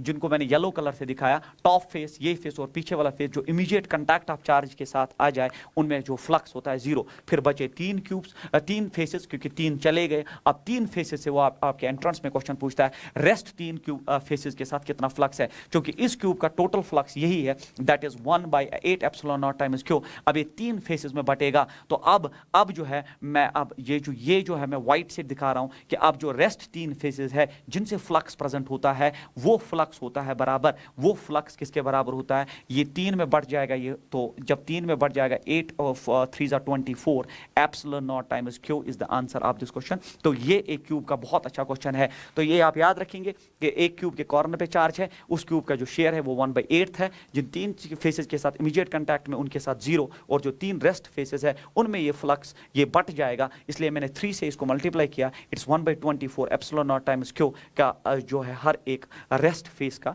जो शेयर होगा। So this is all about cube. फिर आप इसमें जो है कॉर्नर मैंने किया, आप इसको आप जो है एज पे रखेंगे, और फिर फेस पे रखने पे आपको दो क्यूब्स लाने पड़ेंगे, और दो क्यूब्स का शेयर हर एक क्यूब का शेयर होगा 1/2 epsilon naught times Q, total दोनों का होगा 1 एप्सिलॉन नॉट टाइम्स क्यू। ये चीजें अब आप कर सकते हैं। अब हम कुछ न्यूमेरिकल्स करेंगे जो हमने अभी पीछे टॉपिक्स डिस्कस किए, जिनमें कुछ फार्मूलाज थे, उस बेसिस पे हम कुछ क्वेश्चंस डिस्कस करने जा रहे हैं। जैसे ये क्वेश्चन है, और इस क्वेश्चन में कहा गया है that n charges q, 4q, 9q and 16q are placed तो so on at distances 1 metre, 2 metre and so on from point O on the same straight line the electric field. तो ये point O है कोई, और एक straight line आप खींच लो, और फिर इस स्ट्रेट लाइन पे आप चार्जेस को प्लेस करो। तो मैं चार्ज प्लेस करता हूँ, यहाँ पे q है, आप यहाँ पे देख लीजिए, यहाँ पे 4q चार्ज है, यहाँ पे देख लीजिए आपका चार्ज जो है वो 9q है, यहाँ पे देख लीजिए आपका जो चार्ज है वो 16q है। तो लास्ट में एंड सो ऑन करते करते, तो अगर आप देखोगे ये है q, ये है 2 का स्क्वायर है ना, ये है 3 का स्क्वायर, ये है 4 का स्क्वायर, तो लास्ट चार्ज जो है मैं मानता हूँ it is n square times q, क्योंकि ये 2 स्क्वायर है, ये 3 स्क्वायर है, ये 4 स्क्वायर है, ये फिर 5 स्क्वायर होगा, एंड लास्ट में n स्क्वायर होगा। और इनकी डिस्टेंस, यहाँ से इसकी डिस्टेंस जो है वो 1 मीटर प्रोवाइडेड है, 1 मीटर। इसकी डिस्टेंस जो यहाँ से ऑरिजिन से है वो 2 मीटर है, इसकी डिस्टेंस यहाँ से दी गई है 3 मीटर एंड सो ऑन करते करते, तो इसकी डिस्टेंस यहाँ से n मीटर हो जाएगी। तो हमें निकालना है यहाँ पे नेट फील्ड क्या होगा, क्योंकि सारे चार्जेस पॉजिटिव है, तो इसका भी फील्ड यहाँ की तरफ होगा, इसका भी फील्ड यहाँ की तरफ होगा, इसका भी फील्ड यहाँ की तरफ होगा, सारे फील्ड्स ऐड हो जाएंगे। तो नेट फील्ड जो होगा, तो नेट फील्ड जो होगा वो simply sum of the fields, because all the vectors are है ना pointing in the same direction, therefore जो है फील्ड्स ऐड हो जाएंगे। तो पहला फील्ड होगा बराबर k/q by distance square, k/q by r square, k/q by r square हो गया 1 स्क्वायर, क्योंकि 1 ही है। दूसरे का हो गया k/q, q उसका जो है वो 4q है, divided by distance square that is 4, क्योंकि 2 का स्क्वायर हो गया 4। फिर हो गया k/q that is 9q divide by distance square that is 3 3 9 plus so on. और लास्ट में जो है आप करेंगे kn square, it is kn/q है ना, n स्क्वायर q है आपका लास्ट में। तो आप इसको कंटिन्यू अगर नहीं करेंगे तो ऐसे भी आपका आंसर आ जाएगा, तो ये इन्फिनिटी तक खींचा चला जाएगा। तो मुझे बोलो 4 और 4 निकल जाएगा, 9 और 9 निकल जाएगा, नेट फील्ड जो आपका है वो आ जाएगा बराबर k/q में कॉमन निकाल देता हूँ, k/q में कॉमन निकाल देता हूँ, तो यहाँ बचता है 1 प्लस यहाँ पे भी 1 plus 1 plus so on, plus ये लास्ट में n टर्म है, क्योंकि ऊपर n स्क्वायर q है, नीचे n हो जाएगा। देख लीजिए आप यहाँ kn square q divided by n, n निकल जाएगा, तो k/q आपने बाहर निकाला, लास्ट में n हो गया। तो नेट फील्ड हो गया आपका बराबर that is n times k/q, और k का वैल्यू ड्रॉप करिए, वो होता है 1/4 pi epsilon not, 1/4 pi epsilon not, तो 1/4 पाई एप्सिलॉन नॉट k/q, तो n k/q by 4 pi epsilon naught should be the answer, n k/q by 4 pi epsilon naught is the answer। तो ये k के बदले तो 1/4 pi epsilon naught है, तो n q by 4 pi epsilon naught, k मैंने यहाँ गलत कर दिया, तो n divided by 4 pi epsilon naught k का value and then q। So last option is the right answer of this question. तो एक सीरीज बेस्ड क्वेश्चन है जिसमें आपका जो है जीपी बेस्ड क्वेश्चन नहीं है, ज्योमेट्रिक प्रोग्रेशन बेस्ड बच्चा सोच रहा होगा कि इसमें आएगा, बट एक सिंपल सीरीज बेस्ड क्वेश्चन है जो आप आराम से कर सकते हो अगर आपका कंसेप्ट अच्छा है तो। क्वेश्चन नंबर नेक्स्ट आपका जो है that is 2 point charges this and this are placed at distances this and this from the origin on the y and x axis. The electric field vector at point AB will subtend an angle theta with the x axis given by.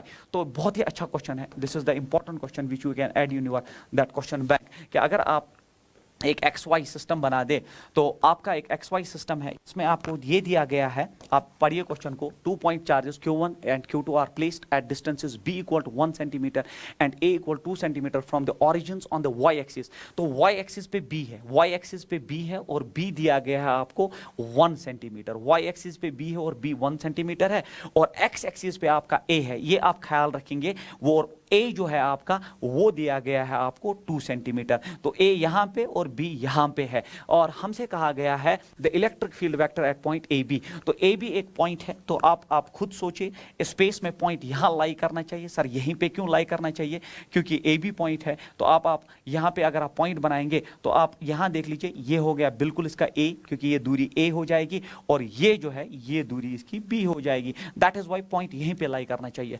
तो आपसे पूछा गया है the electric field vector eight point AB, तो इस point पे हमें electric field vector will subtend an angle theta with the x axis given by. तो यहाँ पे जो नेट फील्ड है, नेट फील्ड जो यहाँ पे है वो सबटेंड कर रहा है x एक्सिस के साथ कुछ एंगल, और वो एंगल प्रोवाइडेड है आपको थीटा, वो हमें निकालना है उसका tan theta we have to calculate. तो यहाँ पे एक चार्ज है, देख लीजिए आप, B पे जो चार्ज है आपका that is 2 point charges Q1, तो यहाँ पे Q1 है आपका, तो Q1 जो आपका है दैट इज 2 माइक्रो कूलम, और आपका Q2 जो है आपका Q2 यहाँ पे प्लेस्ड है, और वो है वो आपका Q2 जो है Q1 आपका 2 माइक्रो कूलम है एंड Q2 जो है आपका 1 माइक्रो कूलम है। तो इसकी वजह से जो नेट फील्ड है, तो सीधी सी बात है, इसकी वजह से भी फील्ड होगा, इसकी वजह से भी फील्ड होगा, नेट फील्ड x एक्सिस के साथ, ये x एक्सिस है आपका, तो एंगल दिया है थीटा, हमें tan थीटा निकालना है। तो कुछ करने की जरूरत नहीं है, अगर आप इस न्यूमेरिकल को आराम से देखेंगे, अगर आप इस न्यूमेरिकल को आराम से देखेंगे, देख लीजिए Q2 की वजह से फील्ड यहाँ की तरफ होगा, उसका नाम मैं दूंगा E2, क्योंकि पॉइंट चार्ज है तो फील्ड इज रेडियली आउटवर्ड्स, और Q1 की वजह से फील्ड यहाँ की तरफ होगा, तो फील्ड जब यहाँ की तरफ होगा E1 जो है Q1 की वजह से फील्ड यहाँ की तरफ होगा, इसको मैं शिफ्टिंग से यहाँ ला सकता हूँ क्योंकि you know the shifting property, तो ये बना E2। तो अब मुझे आप बोल दीजिए ये एक राइट एंगुलर ट्रायंगल बना जिसका बेस E1 है, परपेंडिकुलर E2 है, और ये रिजल्टेंट फील्ड है, तो tan थीटा हो गया परपेंडिकुलर में बेस, तो मुझे निकालना है tan थीटा, और tan थीटा हो गया बराबर E2 बाई E1। अब आप इसमें ड्रॉप करिए वैल्यू, E2 हो गया बराबर Q2, ठीक है, मैं लिखूं Q2 divided by that E2 है, आप Q2 है ना, it's Q1 it's Q2, it is Q2 divided by B square multiplied divided by, तो यहाँ मल्टीप्लाई हो जाएगा डिवाइडेड बाय E1 हो गया Q1 multiplied by A square, क्योंकि उसकी दूरी जो है वो A स्क्वायर है, के कट जाएगा, तो ऊपर बचा आपका Q2 by Q1 multiplied by A by B का होल स्क्वायर। अब आप वैल्यूज ड्रॉप करिए, आपका Q2 जो है वो है 1 एंड Q1 है आपका 2, तो इट इज 1 बाय आपका Q2 जो है वो है 1 और ये है 2, 1/2।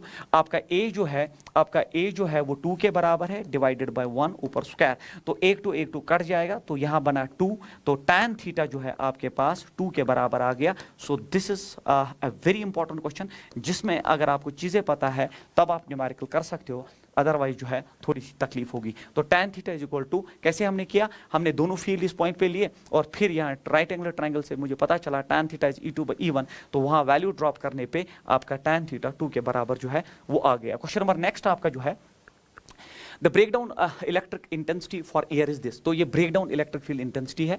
तो ब्रेक डाउन इलेक्ट्रिक फील्ड क्या होता है, ब्रेक डाउन इलेक्ट्रिक फील्ड वो होता है कि अगर आप एक बॉडी को चार्ज देंगे तो कितना चार्ज देंगे कि फिर एक टाइम पे उसका फील्ड बढ़ता जाएगा, क्योंकि जितना चार्ज आप दे रहे हैं उतना फील्ड बढ़ता जाएगा, और वो फील्ड एक टाइम इतना हो जाएगा कि वो जो आसपास के गैस है उसको आयोनाइज करना स्टार्ट कर देगा। ठीक है, आपने कभी कंडक्टर्स के इर्द गिर्द शाम को देखा होगा अंधेरे में कि आयोनाइजेशन होती है, वो चमकना स्टार्ट करता है एयर वहाँ पे, क्यों, क्योंकि फील्ड जो है वो पॉइंटेड एंड पे जो है थोड़ा सा बढ़ जाता है, वो आपने पढ़ा होगा, that's called as corona discharge कहते हैं उसको। तो the break down electric field intensity for air is this, मतलब एयर इस फील्ड पे जो है आयोनाइज होना स्टार्ट होता है, कि मतलब एयर के एटम से जो इलेक्ट्रॉन्स निकलना स्टार्ट करते हैं। The maximum charge that can be held by a sphere of radius R. तो अगर आपके पास एक स्फीयर है रेडियस आर, आपने इसको चार्ज दिया, आपने इसको चार्ज दिया, आप इस पे चार्ज दे रहे हैं, चार्ज दे रहे हैं, तो इसका फील्ड बढ़ रहा है, इसका फील्ड बढ़ रहा है, इसका फील्ड बढ़ रहा है, तो इसका फील्ड ही ब्रेक डाउन फील्ड के बराबर है, और वो हो गया K Q square by R square. तो आप जानते हैं क्योंकि इस पे जो है इसका सरफेस पे जो फील्ड होता है वो के क्यू बाय आर स्क्वायर है, और वही फील्ड जो है वो ब्रेक डाउन के बराबर आ गया। कितना है? तो वो हो गया बराबर 3 × 10⁻⁶ इज इक्वल, हमें चार्ज निकालना है, इस पे कितना चार्ज उस वक्त होगा जिस वक्त इसने आयोनाइज करना स्टार्ट कर दिया। के का वैल्यू हो गया 9 × 10⁹, क्यू स्क्वायर हमें निकालना है divided by radius square. Radius इसका 1 मिलीमीटर स्क्वायर होता है 10⁻⁶, क्योंकि 1 मिलीमीटर होता है 10⁻⁻3, उसका स्क्वायर हो गया 10⁻⁶। ये हो गया 3 3 9, ये हो गया इसके साथ मल्टीप्लाई, तो ये हो गया यहाँ 1, और ये हो गया बराबर 1/3 और ये हो गया 10⁹9 इज इक्वल टू आपका जो है के क्यू है ना, क्यू स्क्वायर नहीं, इट इज के क्यू। तो यहाँ पे भी ये के क्यू है यहाँ, तो यहाँ पे भी क्यू है, तो मुझे क्यू आराम से मिल जाएगा। देख लीजिए 1/3 होता है 0.33, 1/3 होता है 0.33 × 10⁻⁻⁻, coulomb 9 coulomb should be the answer, but Coulomb's में नहीं है, तो 10⁻⁻9 कूलम होता है माइक्रो कूलम, तो क्यू का वैल्यू होना चाहिए 0.33 micro coulomb should be the right answer of this question. 0.33 micro coulomb is the right answer.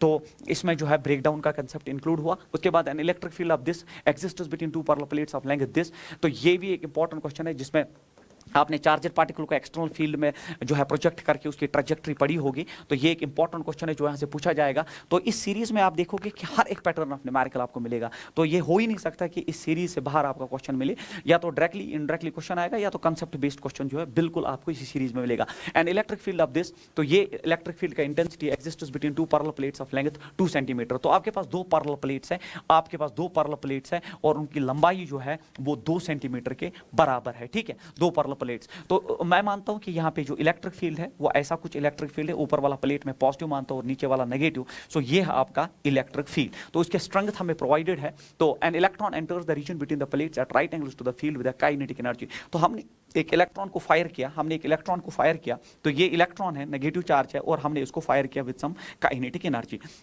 Velocity के बदले उसने काइनेटिक एनर्जी प्रोवाइड किया 2000 electron volt. The deflection that the electron experiences at the deflecting plates is, तो हमें इसका deflection निकालना है। Sir deflection होगा क्यों? जरा मुझे आप एक चीज बोलो, जैसे इलेक्ट्रॉन जाएगा, फील्ड नीचे की तरफ है, नेगेटिव चार्ज पे फोर्स अपोजिट डायरेक्शन में एक्ट करता है। अगर ये पॉजिटिव चार्ज होता तो इसका डिफ्लेक्शन यहाँ की तरफ आता है, क्योंकि नेगेटिव चार्ज है, फील्ड नीचे की तरफ, फोर्स ऊपर की तरफ, तो आप बिलीव करेंगे कि ऐसे जाएगा, बट इसकी ट्रेजेक्टरी जो है वो ऐसी होगी। तो ये ऑरिजिनल एक्सिस से ये जो डिविएट हुआ, यही डिविएशन हमें निकालना है। This is our question.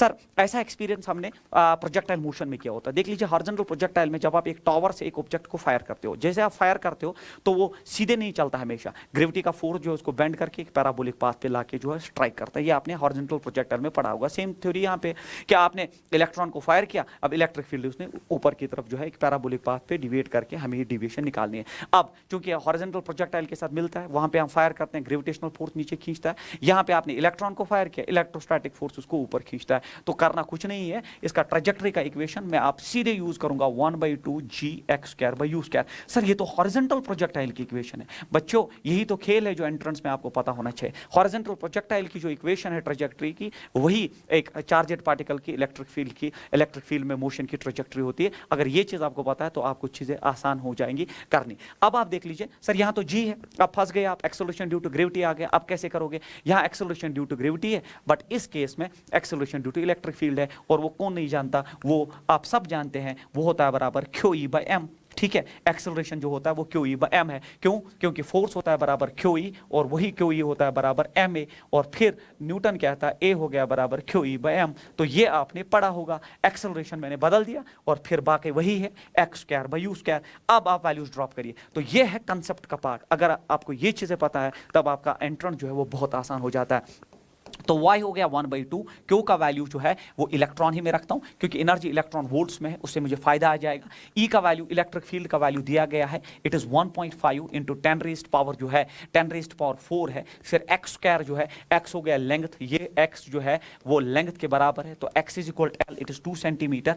तो आपका इट इज 2 × 10⁻⁻² का स्क्वायर आ जाएगा, क्योंकि हमने मीटर में लाया इसको, डिवाइडेड बाय, देख लीजिए यहाँ mu² है। सर ये mu² में आप मास ऑफ इलेक्ट्रॉन नहीं बच्चे, आपको को एनर्जी प्रोवाइडेड है, तो मुझे यहाँ दिख रहा है कुछ कि मैं 1/2 से मल्टीप्लाई करूँ तो ये 1/2 mu स्क्वायर, बट खाला जी का घर तो है नहीं, 2 से मल्टीप्लाई किया तो 2 से जो है डिवाइड भी करना पड़ेगा, सो दैट कट जाए, और ये सारा चीज़ जो है ये प्रोवाइडेड है। अब मैं यहाँ करूँगा, ये हो गया 1/4, तो डिफ्लेक्शन का वैल्यू अब आना स्टार्ट हो जाएगा, इट इज़ 1/4। अब इलेक्ट्रॉन तो अपनी जगह ही मैं रखता हूँ, electron he, it is 1.4, 1.5 into 10⁻⁴। उसके बाद आप देख लो, ये हो गया 4 इंटू 10⁻⁴, ये हो गया 4 इंटू 10⁻⁴। मैं कैलकुलेशंस पूरी दिखा रहा हूँ आपको, सो दैट आपको जो है डर खत्म हो जाए। 1/2 mv स्क्वायर का वैल्यू जो है वो आपको दिया गया है, it is 2000 electron volt. Electron जो है वो निकल जाएगा यहाँ से 4 के साथ निकल जाएगा। उसके बाद जो है आपका 1.5 को 2 से डिवाइड करेंगे तो ये 0.75 बन जाएगा,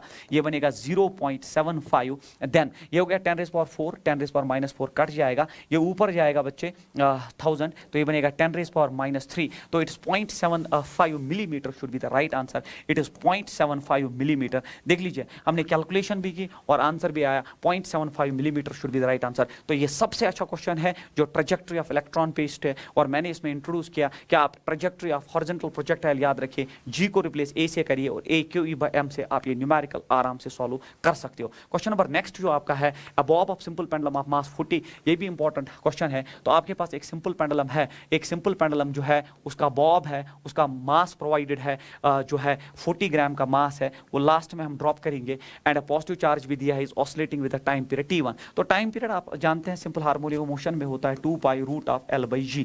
तो ये हो गया आपका इक्वेशन फर्स्ट। अब नया क्या है? नया ये है that an electric field of intensity this is applied vertically upwards, क्योंकि ये पॉजिटिव चार्जेड बॉब है और इसमें अब इसने इलेक्ट्रिक फील्ड ऊपर की तरफ दिया है। तो अब आप देख लीजिए, इलेक्ट्रिक फील्ड जब ऊपर है तो इलेक्ट्रिक फील्ड की एक्सेलरेशन ऊपर की तरफ, क्योंकि फोर्स ऊपर है तो एक्सेलरेशन ऊपर की तरफ।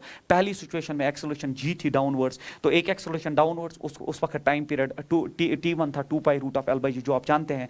अब इलेक्ट्रिक फील्ड से ऊपर की तरफ फोर्स एक्ट करेगा तो ऊपर की तरफ भी एक एक्सेलरेशन एक्ट करेगी, क्योंकि जहां फोर्स है वहां एक्सेलरेशन है। और अब आप देख लीजिए टाइम पीरियड वैरी करेगा, now the time period is t2 the value of फिर हमें रेशो, तो टाइम पीरियड बदल जाएगा, तो हम सब जानते हैं। और t2 किसके बराबर होगा? इट इज 2π√, देख लीजिए it's L/g minus a। Sir minus a क्यों कर रहे हैं? क्योंकि अर्लियर सिर्फ g डाउनवर्ड्स था, अब a ऊपर की तरफ है तो g माइनस a ही होना चाहिए, because when two vectors are in opposite direction they simply get subtracted. a का वैल्यू जो है वो मैं निकाल के रखता हूं। a आप अभी मैंने कराया आपको QE/m के बराबर है, एक्सेलरेशन जो है इलेक्ट्रिक फील्ड में QE/m, अभी थोड़ी देर पहले हमने किया। आप देख लीजिए चार्ज जो है पॉजिटिव चार्ज है 4 इंटू 10⁻⁻6 कूलम। इलेक्ट्रिक फील्ड का स्ट्रेंथ जो है, इलेक्ट्रिक फील्ड का स्ट्रेंथ जो है वो भी दिया गया है, it is 3.6 into 10⁻⁴ divided by जो है m। Mass of the charged particle दिया है बॉब ऑफ 40 ग्राम, तो ये हो गया 40 इंटू 10⁻⁻3।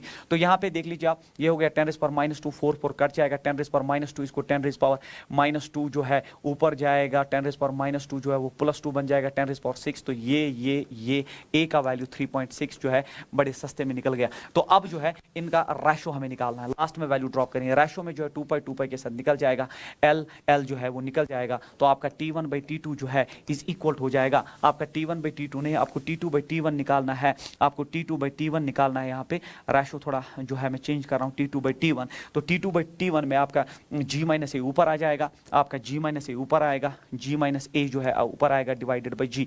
अब आप देख लीजिए g-a, मैंने ठीक किया कि गलत, T2/T1, तो g-a नीचे आएगा, सॉरी g-a नीचे आएगा और ऊपर जो है आपका g है, तो नीचे g-a है। तो आप देख लीजिए g का वैल्यू 10 होता है, डिवाइडेड बाई 10, a हमने निकाला 3.6, तो ये हो गया √10 डिवाइडेड बाई 10 - 3.6 होता है 6.4। तो अब आप देख लीजिए यहाँ पे T2/T1 जो है या मैथमेटिक्स है, ये हो गया, अगर मैं पॉइंट ऊपर लूँ तो ये बनेगा 100/64। 100/64 होता है 10/8, और 10/8 होता है 1.125, 1.25 is the right answer of this question. देख लीजिए, अगर आपको चीजें पता है तो आप आराम से क्वेश्चन को सॉल्व कर सकते हैं। 1.25 विल बी द रेशो। तो मैंने पहले लिया कि आपका सिंपल पेंडुलम सीधे acceleration due to gravity acceleration में टाइम पीरियड 2π√L/g हो गया, बट दूसरे केस में फील्ड ऊपर की तरफ, फोर्स ऊपर की तरफ, तो दूसरी एक्सेलरेशन आ गई, तो दूसरा इक्वेशन डिजाइन हुआ g-a। फिर थोड़ा आपको जो है रेशो लिया और वहां से पता चला आंसर जो है इट्स 1.25। उसके बाद आपका क्वेश्चन नंबर नेक्स्ट जो है A thin copper ring of radius A is charged with q units of electricity. An electron is placed at the center of the copper ring. If the field is if the electron is displaced a little, then its frequency will be. तो ये भी एक बहुत important question है. ये एक important question है कि आपके पास एक रिंग है, आपके पास एक रिंग है, एक चार्जड रिंग है बच्चों.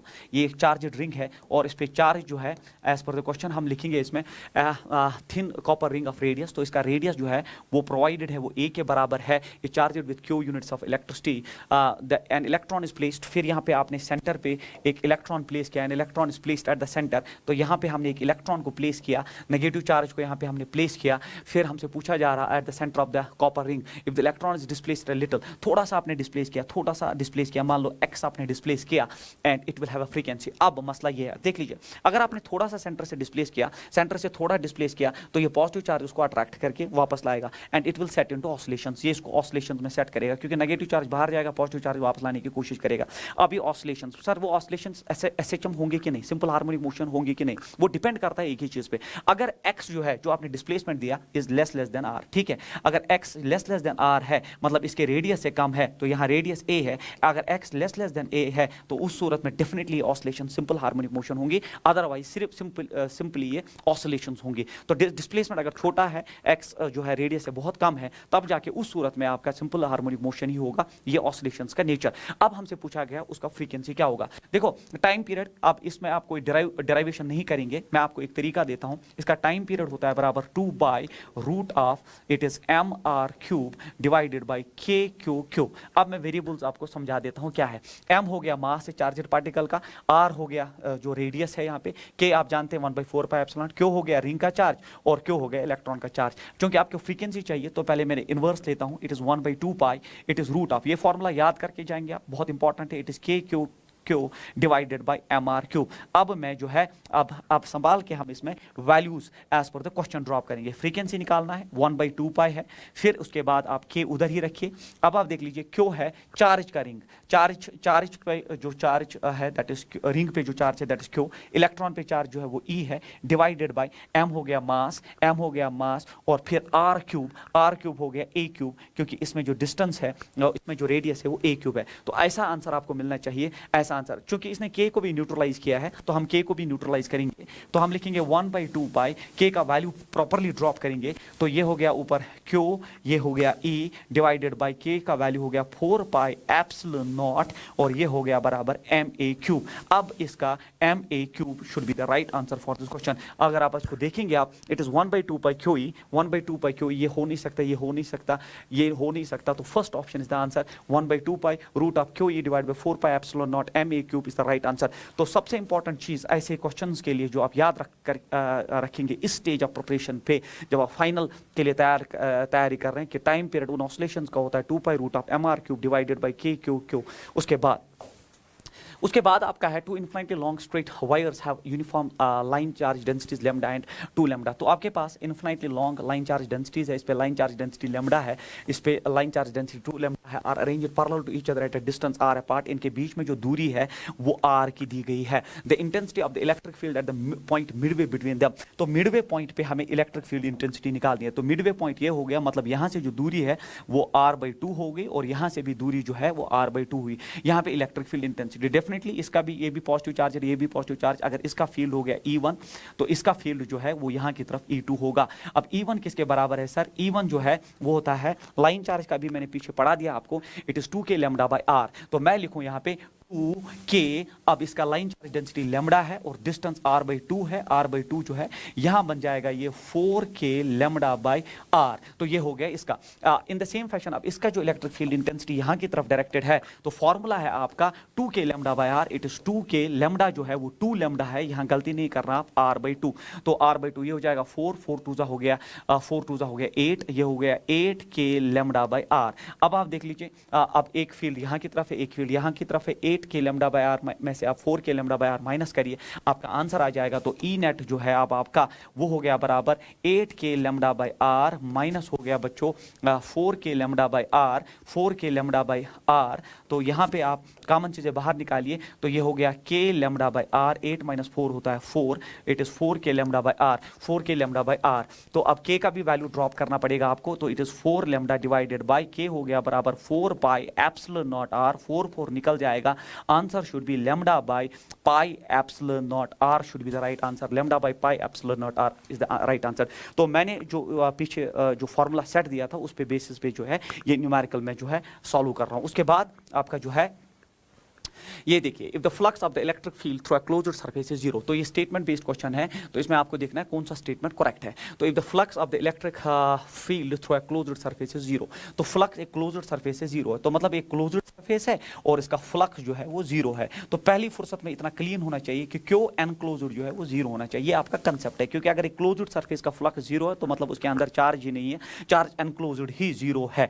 तो ये है आपका जो कंसेप्ट का पार्ट है। अब आप पढ़िए पहला, the electric field must be zero everywhere on the surface. देख लीजिए सरफेस पे हर जगह पे इलेक्ट्रिक फील्ड जीरो होना चाहिए, ऐसा जरूरी नहीं है। क्यों सर? क्योंकि फील्ड सरफेस पे आउटसाइड कोई चार्ज, मान लो यहाँ पे कोई चार्ज क्यों होना, उसकी वजह से तो फील्ड होगा, बट फ्लक्स डिपेंड करता है चार्ज इनसाइड। तो फील्ड सरफेस पे कहना कि नहीं होगा, आउटसाइड अगर कोई चार्ज है उसकी वजह से फील्ड हो सकता है, तो पहला स्टेटमेंट गलत है। क्योंकि पहला स्टेटमेंट कहता है the electric field must be zero, ये मतलब किसी भी हालत में जीरो होना चाहिए everywhere in this, not necessary, flux can be zero, but अगर आउटसाइड कोई चार्ज है उसकी वजह से सरफेस पे फील्ड हो सकता है। तो पहला स्टेटमेंट जो है बिल्कुल गलत है। The electric field must be zero everywhere on the surface, फिर से गलत है। मे बी जीरो हो सकता है, मस्ट बी जीरो जो है बिल्कुल गलत है, ये स्टेटमेंट भी जो है वो गलत है। The charge inside the surface must be zero, ये तो पहला ही कंक्लूजन हमने ड्रा किया था कि फ्लक्स उसी सूरत में जीरो होता है सरफेस पे जब अंदर चार्ज ही नहीं है। उसके बाद the charge in the vicinity of the surface must be, vicinity वाले चार्ज को हमें कुछ करना ही नहीं है क्योंकि फ्लक्स होता है सिर्फ चार्ज एनक्लोज्ड की वजह से। तो ये स्टेटमेंट भी गलत हो गया,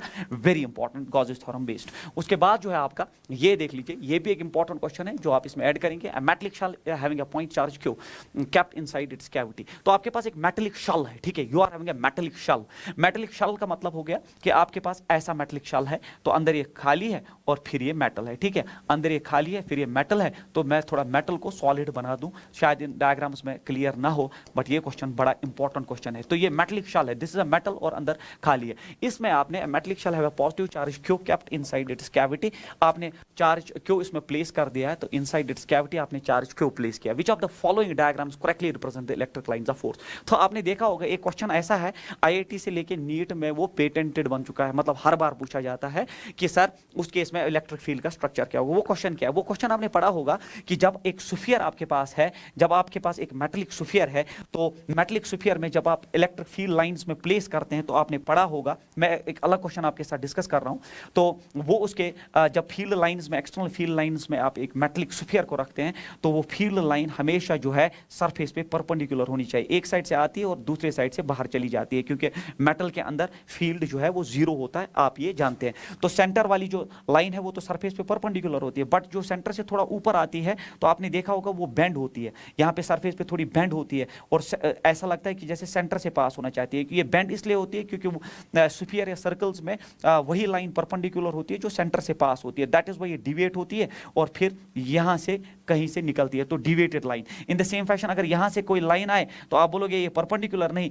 यहाँ पे थोड़ा इसको बेंड करना है सो दैट ये लगे कि सेंटर से पास हो रहा है और जहाँ से ये फिर यहाँ से बाहर निकल जाएगा। तो ये लाइन जो है मेटेलिक सरफेस पे परपेंडिकुलर। तो इलेक्ट्रिक फील्ड लाइंस जो होती है मेटेलिक सरफेस पे परपेंडिकुलर। सर क्यों electric field lines metallic surface पे परपेंडिकुलर क्यों होती है?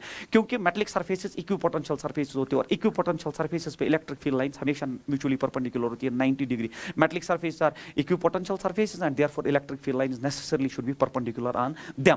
तो ये है, और सर्कुलर और स्फीयर्स में ये है कि अगर कोई लाइन परपेंडिकुलर आपको रखनी है वो नेसेसरली सेंटर से पास होनी चाहिए, क्योंकि सेंट्रल लाइन तो सेंटर से पास होगी, इसको डिवाइड करने की जरूरत नहीं है। बट ये लाइन जो थोड़ा ऐसे आ जाए, सेंटर से हट के आ जाए, तो इसको नेसेसरली थोड़ा डिवाइड होना पड़ेगा, तब जाके ये सेंटर से पास होके जो है तब जाके यहाँ पे एंगल जो है वो 90 डिग्री बनाएगी। ये एक आईआईटी का क्वेश्चन है। उसी पैटर्न का ये क्वेश्चन है कि आपने एक शल के अंदर चार्ज रखा, हमें बोलना है इसमें से कौन सी डायग्राम ट्रू है। तो डायग्राम ये ट्रू है कि इसका जो फील्ड लाइन है, तो ये चार्ज जो है देख लीजिए सेंटर पे प्लेस्ड नहीं, सेंटर से थोड़ा जो है हटके प्लेस्ड है। बट जब सेंटर से हटके प्लेस्ड है, मान लो मैं एक डिफरेंट कलर से इसका सेंटर बना देता हूं, तो ये इसका सेंटर है। तो इसका फील्ड लाइन नेसेसरली ऐसे होना चाहिए। जब ऐसे हुआ तो एक्सट्रापोलेशन के बाद सेंटर से गुजरेगा, ये इस पे परपेंडिकुलर हुआ, मेटल पे परपेंडिकुलर हुआ, इक्विपोटेंशियल सरफेस। फिर मेटल के अंदर फील्ड जीरो होता है क्योंकि मेटल्स में फील्ड जो है एग्जिस्ट नहीं करता, और यहां से ही फील्ड लाइन बाहर जाएगी। इसी तरह अगर कोई फील्ड लाइन ऐसे जाती है, ऐसे ऐसे, तो ऐसे ये परपेंडिकुलर। सो क्यों सर कि ऐसे क्यों जाएगी? क्योंकि एक्सट्रापोलेट करने पे सेंटर से ही गुजरनी चाहिए, फिर मेटल में जीरो और फिर यहां से बाहर जाएगी। इन the same fashion field line ऐसे ऐसे जानी चाहिए। सर ऐसे क्यों गई? ऐसे क्यों गई? क्योंकि एक्सट्रापोलेशन पे फिर से सेंटर से गुजरेगी और फिर यहां से बाहर जाएगी। क्योंकि मेटलिक सरफेसेस पे इलेक्ट्रिक फील्ड लाइन जो है, मेटलिक सरफेसेस पे इलेक्ट्रिक फील्ड लाइन जो है वो परपेंडिकुलर होती है इक्विपोटेंशियल सरफेस होने की वजह से, और वो सेंटर से ही पास होनी चाहिए। ये है इनका तरीका। तो फील्ड ऐसा होना चाहिए कि मेटल में नहीं होना चाहिए, अंदर जो है वो सरफेस पे परपेंडिकुलर, इसलिए थोड़ा आपको डिविएटेड फील होगा, बट एक्सट्रापोलेट करने पे वो सेंटर से गुजरनी चाहिए, तभी सर्कल और स्फीयर में वो परपेंडिकुलर होती है। देख लीजिए, पहले यहाँ मेटल में फील्ड है तो ये हो ही नहीं सकता, यहाँ पे मेटल में फील्ड है वो हो ही नहीं सकता, तो यहाँ पे भी देख लीजिए मेटल में फील्ड है वो हो ही नहीं सकता। यहाँ पे देख लीजिए फील्ड लाइन थोड़ी कर्वड है, क्यों कर्वड क्यों है? क्योंकि एक्सट्रापोलेशन पे सेंटर से गुजरेंगी, मेटल में फील्ड नहीं और फिर बाहर जाती है। This is the very important question. मैंने अब एक ही नहीं, मैंने दोनों क्वेश्चन कराए। ये क्वेश्चन बहुत पूछा गया है और इस क्वेश्चन की बहुत अच्छी प्रोबेबिलिटी आपके एंट्रेंस में आ जाए। क्वेश्चन नंबर नेक्स्ट जो आपका है, ये देख लीजिए, ये भी एक इंपॉर्टेंट पेटेंटेड क्वेश्चन आपके नीट में पूछा जाता है। The electric field components in the figure are this and this and this. तो एक्स एक्सिस पे फील्ड है, वाई एक्सिस पे फील्ड नहीं है, और जेड एक्सिस, ये जेड एक्सिस है यहाँ पे भी फील्ड नहीं है। वेयर अल्फा इज दिस, तो अल्फा दिया गया है। अल्फा क्योंकि आपका इक्वेशन जो एक्स एक्सिस का इलेक्ट्रिक फील्ड का इक्वेशन है, वो आपका इक्वेशन है, it is alpha, alpha it is not a there, it's alpha X raised power 1/2। ये आप लिख सकते हो, root X, alpha root X आप लिख सकते हो। तो आपसे पूछा गया है if a is equal this, तो ये जो साइड है यहाँ पे क्यूब का वो a है, और ये दूरी जो है यहाँ सेंटर से जो ये दूरी है वो भी a है। तो हमें पूछा गया है then the charge within the cube is. देख लीजिए, मतलब इस स्पेस में एक ऐसा फील्ड लाई कर रहा है जो सिर्फ एक्स एक्सिस पे है, तो एक फील्ड ऐसा है जो सिर्फ एक्स एक्सिस पे लाई कर रहा है। तो मैं यहाँ पे एक डिफरेंट कलर यूज करूँ so that it will be visible to people, this is the origin. तो एक इलेक्ट्रिक फील्ड ऐसा है जो सिर्फ एक्स एक्सिस पे लाई करता है, तो एक्स एक्सिस पे ना उसका वाई का कंपोनेंट है ना कोई जेड का कंपोनेंट है, सिर्फ एक्स एक्सिस में, तो उसका इक्वेशन आपको प्रोवाइडेड है। तो जब फील्ड ऐसा है तो आपको बोला जा रहा है कि ये एक नॉन यूनिफॉर्म फील्ड है, क्योंकि एक्स पे प्रोपोर्शनलिटी है। जैसे जैसे आप सेंटर से, जैसे जैसे ऑरिजिन ऑफ कार्टेशियन कोऑर्डिनेट से आप आगे बढ़ते जाएंगे, एक्स चेंज होता जाएगा, और जैसे जैसे एक्स चेंज होगा वैसे वैसे एक्स भी इलेक्ट्रिक फील्ड भी चेंज होगा। आपसे पूछा जा रहा है कि अगर क्यूब के अंदर कोई चार्ज है तो वो कैलकुलेट करके दो। ये एक बहुत अच्छा क्वेश्चन है जो गॉसेस थ्योरम में पूछा जाता है। तरीका ये होता है बच्चों, इसमें ये करिए आप कि जो टॉप सरफेस, बॉटम सरफेस, आगे और पीछे वाली सरफेस, इनसे फ्लक्स जीरो बाहर आएगा। सर ऐसा क्यों? क्योंकि मान लीजिए क्यूब है, ठीक है, मेरे पास मोबाइल है, मैं दिखा नहीं सकता आपको, फिर भी आप समझ लीजिए इसके भी 6 सरफेस है, क्यूब जैसा कुछ मान लीजिए, एक सरफेस 2 3 4 5 6। तो यहाँ से फील्ड आ रहा है, जब यहाँ से फील्ड आ रहा है तो जो आपकी तरफ सरफेस है उसका आउटवर्ड नॉर्मल डायरेक्शन है और फील्ड परपेंडिकुलर है, तो फ्लक्स जीरो। पीछे वाली सरफेस पे फ्लक्स जीरो, टॉप सरफेस पे आउटवर्ड नॉर्मल डायरेक्शन है तो फ्लक्स जीरो इलेक्ट्रिक फील्ड के साथ 90 डिग्री। बॉटम वाली सरफेस पे आउटवर्ड नॉर्मल जो है नीचे की तरफ है और फील्ड यहाँ की तरफ 90 है, तो इनसे फ्लक्स जीरो नहीं। बट ये सरफेस जो यहाँ की तरफ है, इसका आउटवर्ड नॉर्मल यहाँ की तरफ, तो यहाँ फील्ड ऐसे है तो नेगेटिव फ्लक्स हो गया। ये सरफेस जो इसका आउटवर्ड नॉर्मल बाहर है और फील्ड उसी डायरेक्शन में, तो पॉजिटिव फ्लक्स हो गया। तो एक साइड से नेगेटिव फ्लक्स है और दूसरे साइड पॉजिटिव फ्लक्स है। टोटल फ्लक्स हमेशा जीरो होता है क्लोज्ड सरफेस में जब भी वो एक्सटर्नल फील्ड में आप प्लेस करते हो। अब आप देख लो, बट इस केस में ऐसा नहीं होगा क्योंकि इसमें इलेक्ट्रिक फील्ड जो है वैरिंग इलेक्ट्रिक फील्ड होगा। अब हम देखेंगे ये सरफेस फर्स्ट जो है, जो फर्स्ट सरफेस है बच्चों, थोड़ा मैं यहाँ पे आपका कलर चेंज कर देता हूँ, ये मेरे हिसाब से फर्स्ट सरफेस है, ये जो यहाँ की तरफ है, और आगे वाली सरफेस को मैं सेकंड सरफेस मानता हूँ, क्योंकि टॉप बॉटम आगे और पीछे वाली सरफेस है फ्लक्स जीरो, क्योंकि इलेक्ट्रिक फील्ड और आउटवर्ड नॉर्मल में 90 डिग्री का एंगल। तो इसका आउटवर्ड नॉर्मल बाहर की तरफ है, इसका आउटवर्ड नॉर्मल यहाँ की तरफ है, तो आउटवर्ड नॉर्मल हमेशा बाहर की तरफ ही होता है। तो आप देख लीजिए फील्ड यहाँ की तरफ, आउटवर्ड नॉर्मल यहाँ की तरफ, तो इनमें एंगल 180 डिग्री, इसलिए सरफेस 1 का जो फ्लक्स है, सरफेस 1 का जो फ्लक्स है बच्चों, सरफेस 1 का फ्लक्स जो है, फ्लक्स होता है इलेक्ट्रिक फील्ड इनटू एरिया, क्योंकि थीटा हमने पहले डिजाइन किया। इलेक्ट्रिक फील्ड जो है आपका that is alpha root X अब अल्फा रूट एक्स के बदले जो पहला फेस है उसकी जो दूरी है वो ए के बराबर है, तो एक्स यहां पे ए के बराबर, तो मैं लिखूंगा alpha root A multiplied by इस फेस का एरिया। एक फेस का एरिया होता है ए स्क्वायर। ये हो गया flux through the first surface with negative sign. Sir negative sign क्यों है? नेगेटिव साइन इसलिए क्योंकि आउटवर्ड नॉर्मल यहां की तरफ, फील्ड यहां की तरफ 180 डिग्री माइनस। अब जो वो राइट वाली सरफेस है वहां से फ्लक्स जो है पॉजिटिव फ्लक्स है, क्योंकि इलेक्ट्रिक फील्ड और आउटवर्ड नॉर्मल सेम डायरेक्शन में है, तो वो हो गया अल्फा रूट। अब देख लीजिए ये हो गया ए, ये हो गया ए, तो टोटल डिस्टेंस उस फेस तक जो है वो 2a है, तो alpha root 2a multiplied by उसका भी सरफेस एरिया जो है दैट इज ए स्क्वायर। तो यहां डेफिनेटली अब ऐसा फील हो रहा है कि φ2 इज ग्रेटर देन φ1, तो मैं लिखूंगा नेट फ्लक्स जो होगा that will be φ2 minus φ1, φ2 minus φ1, तो नेट फ्लक्स जो होगा φ2 होगा बराबर आपका alpha root 2a then it is A square minus आपका जो है वो हो गया alpha root 2 and then A square.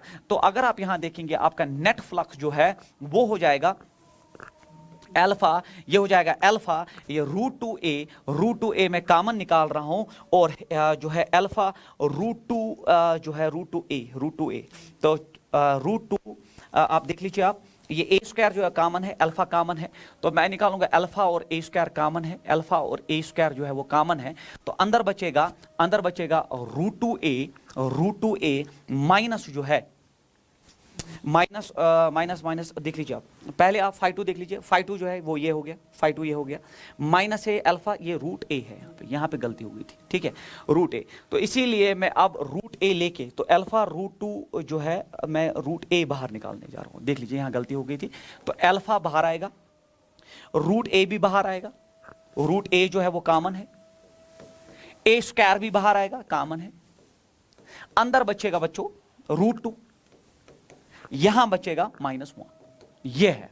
अब ये नेट फ्लक्स है, ये नेट फ्लक्स है, अब नेट फ्लक्स बाहर आ रहा है, नेट फ्लक्स बाहर आ रहा है, और गॉस कहता है वो होता है 1/ε0 टाइम चार्ज इनक्लोज्ड, और ये हो गया बराबर अल्फा रूट ए इंटू ए स्क्वायर, देन अंदर हो गया बराबर रूट 2 - 1।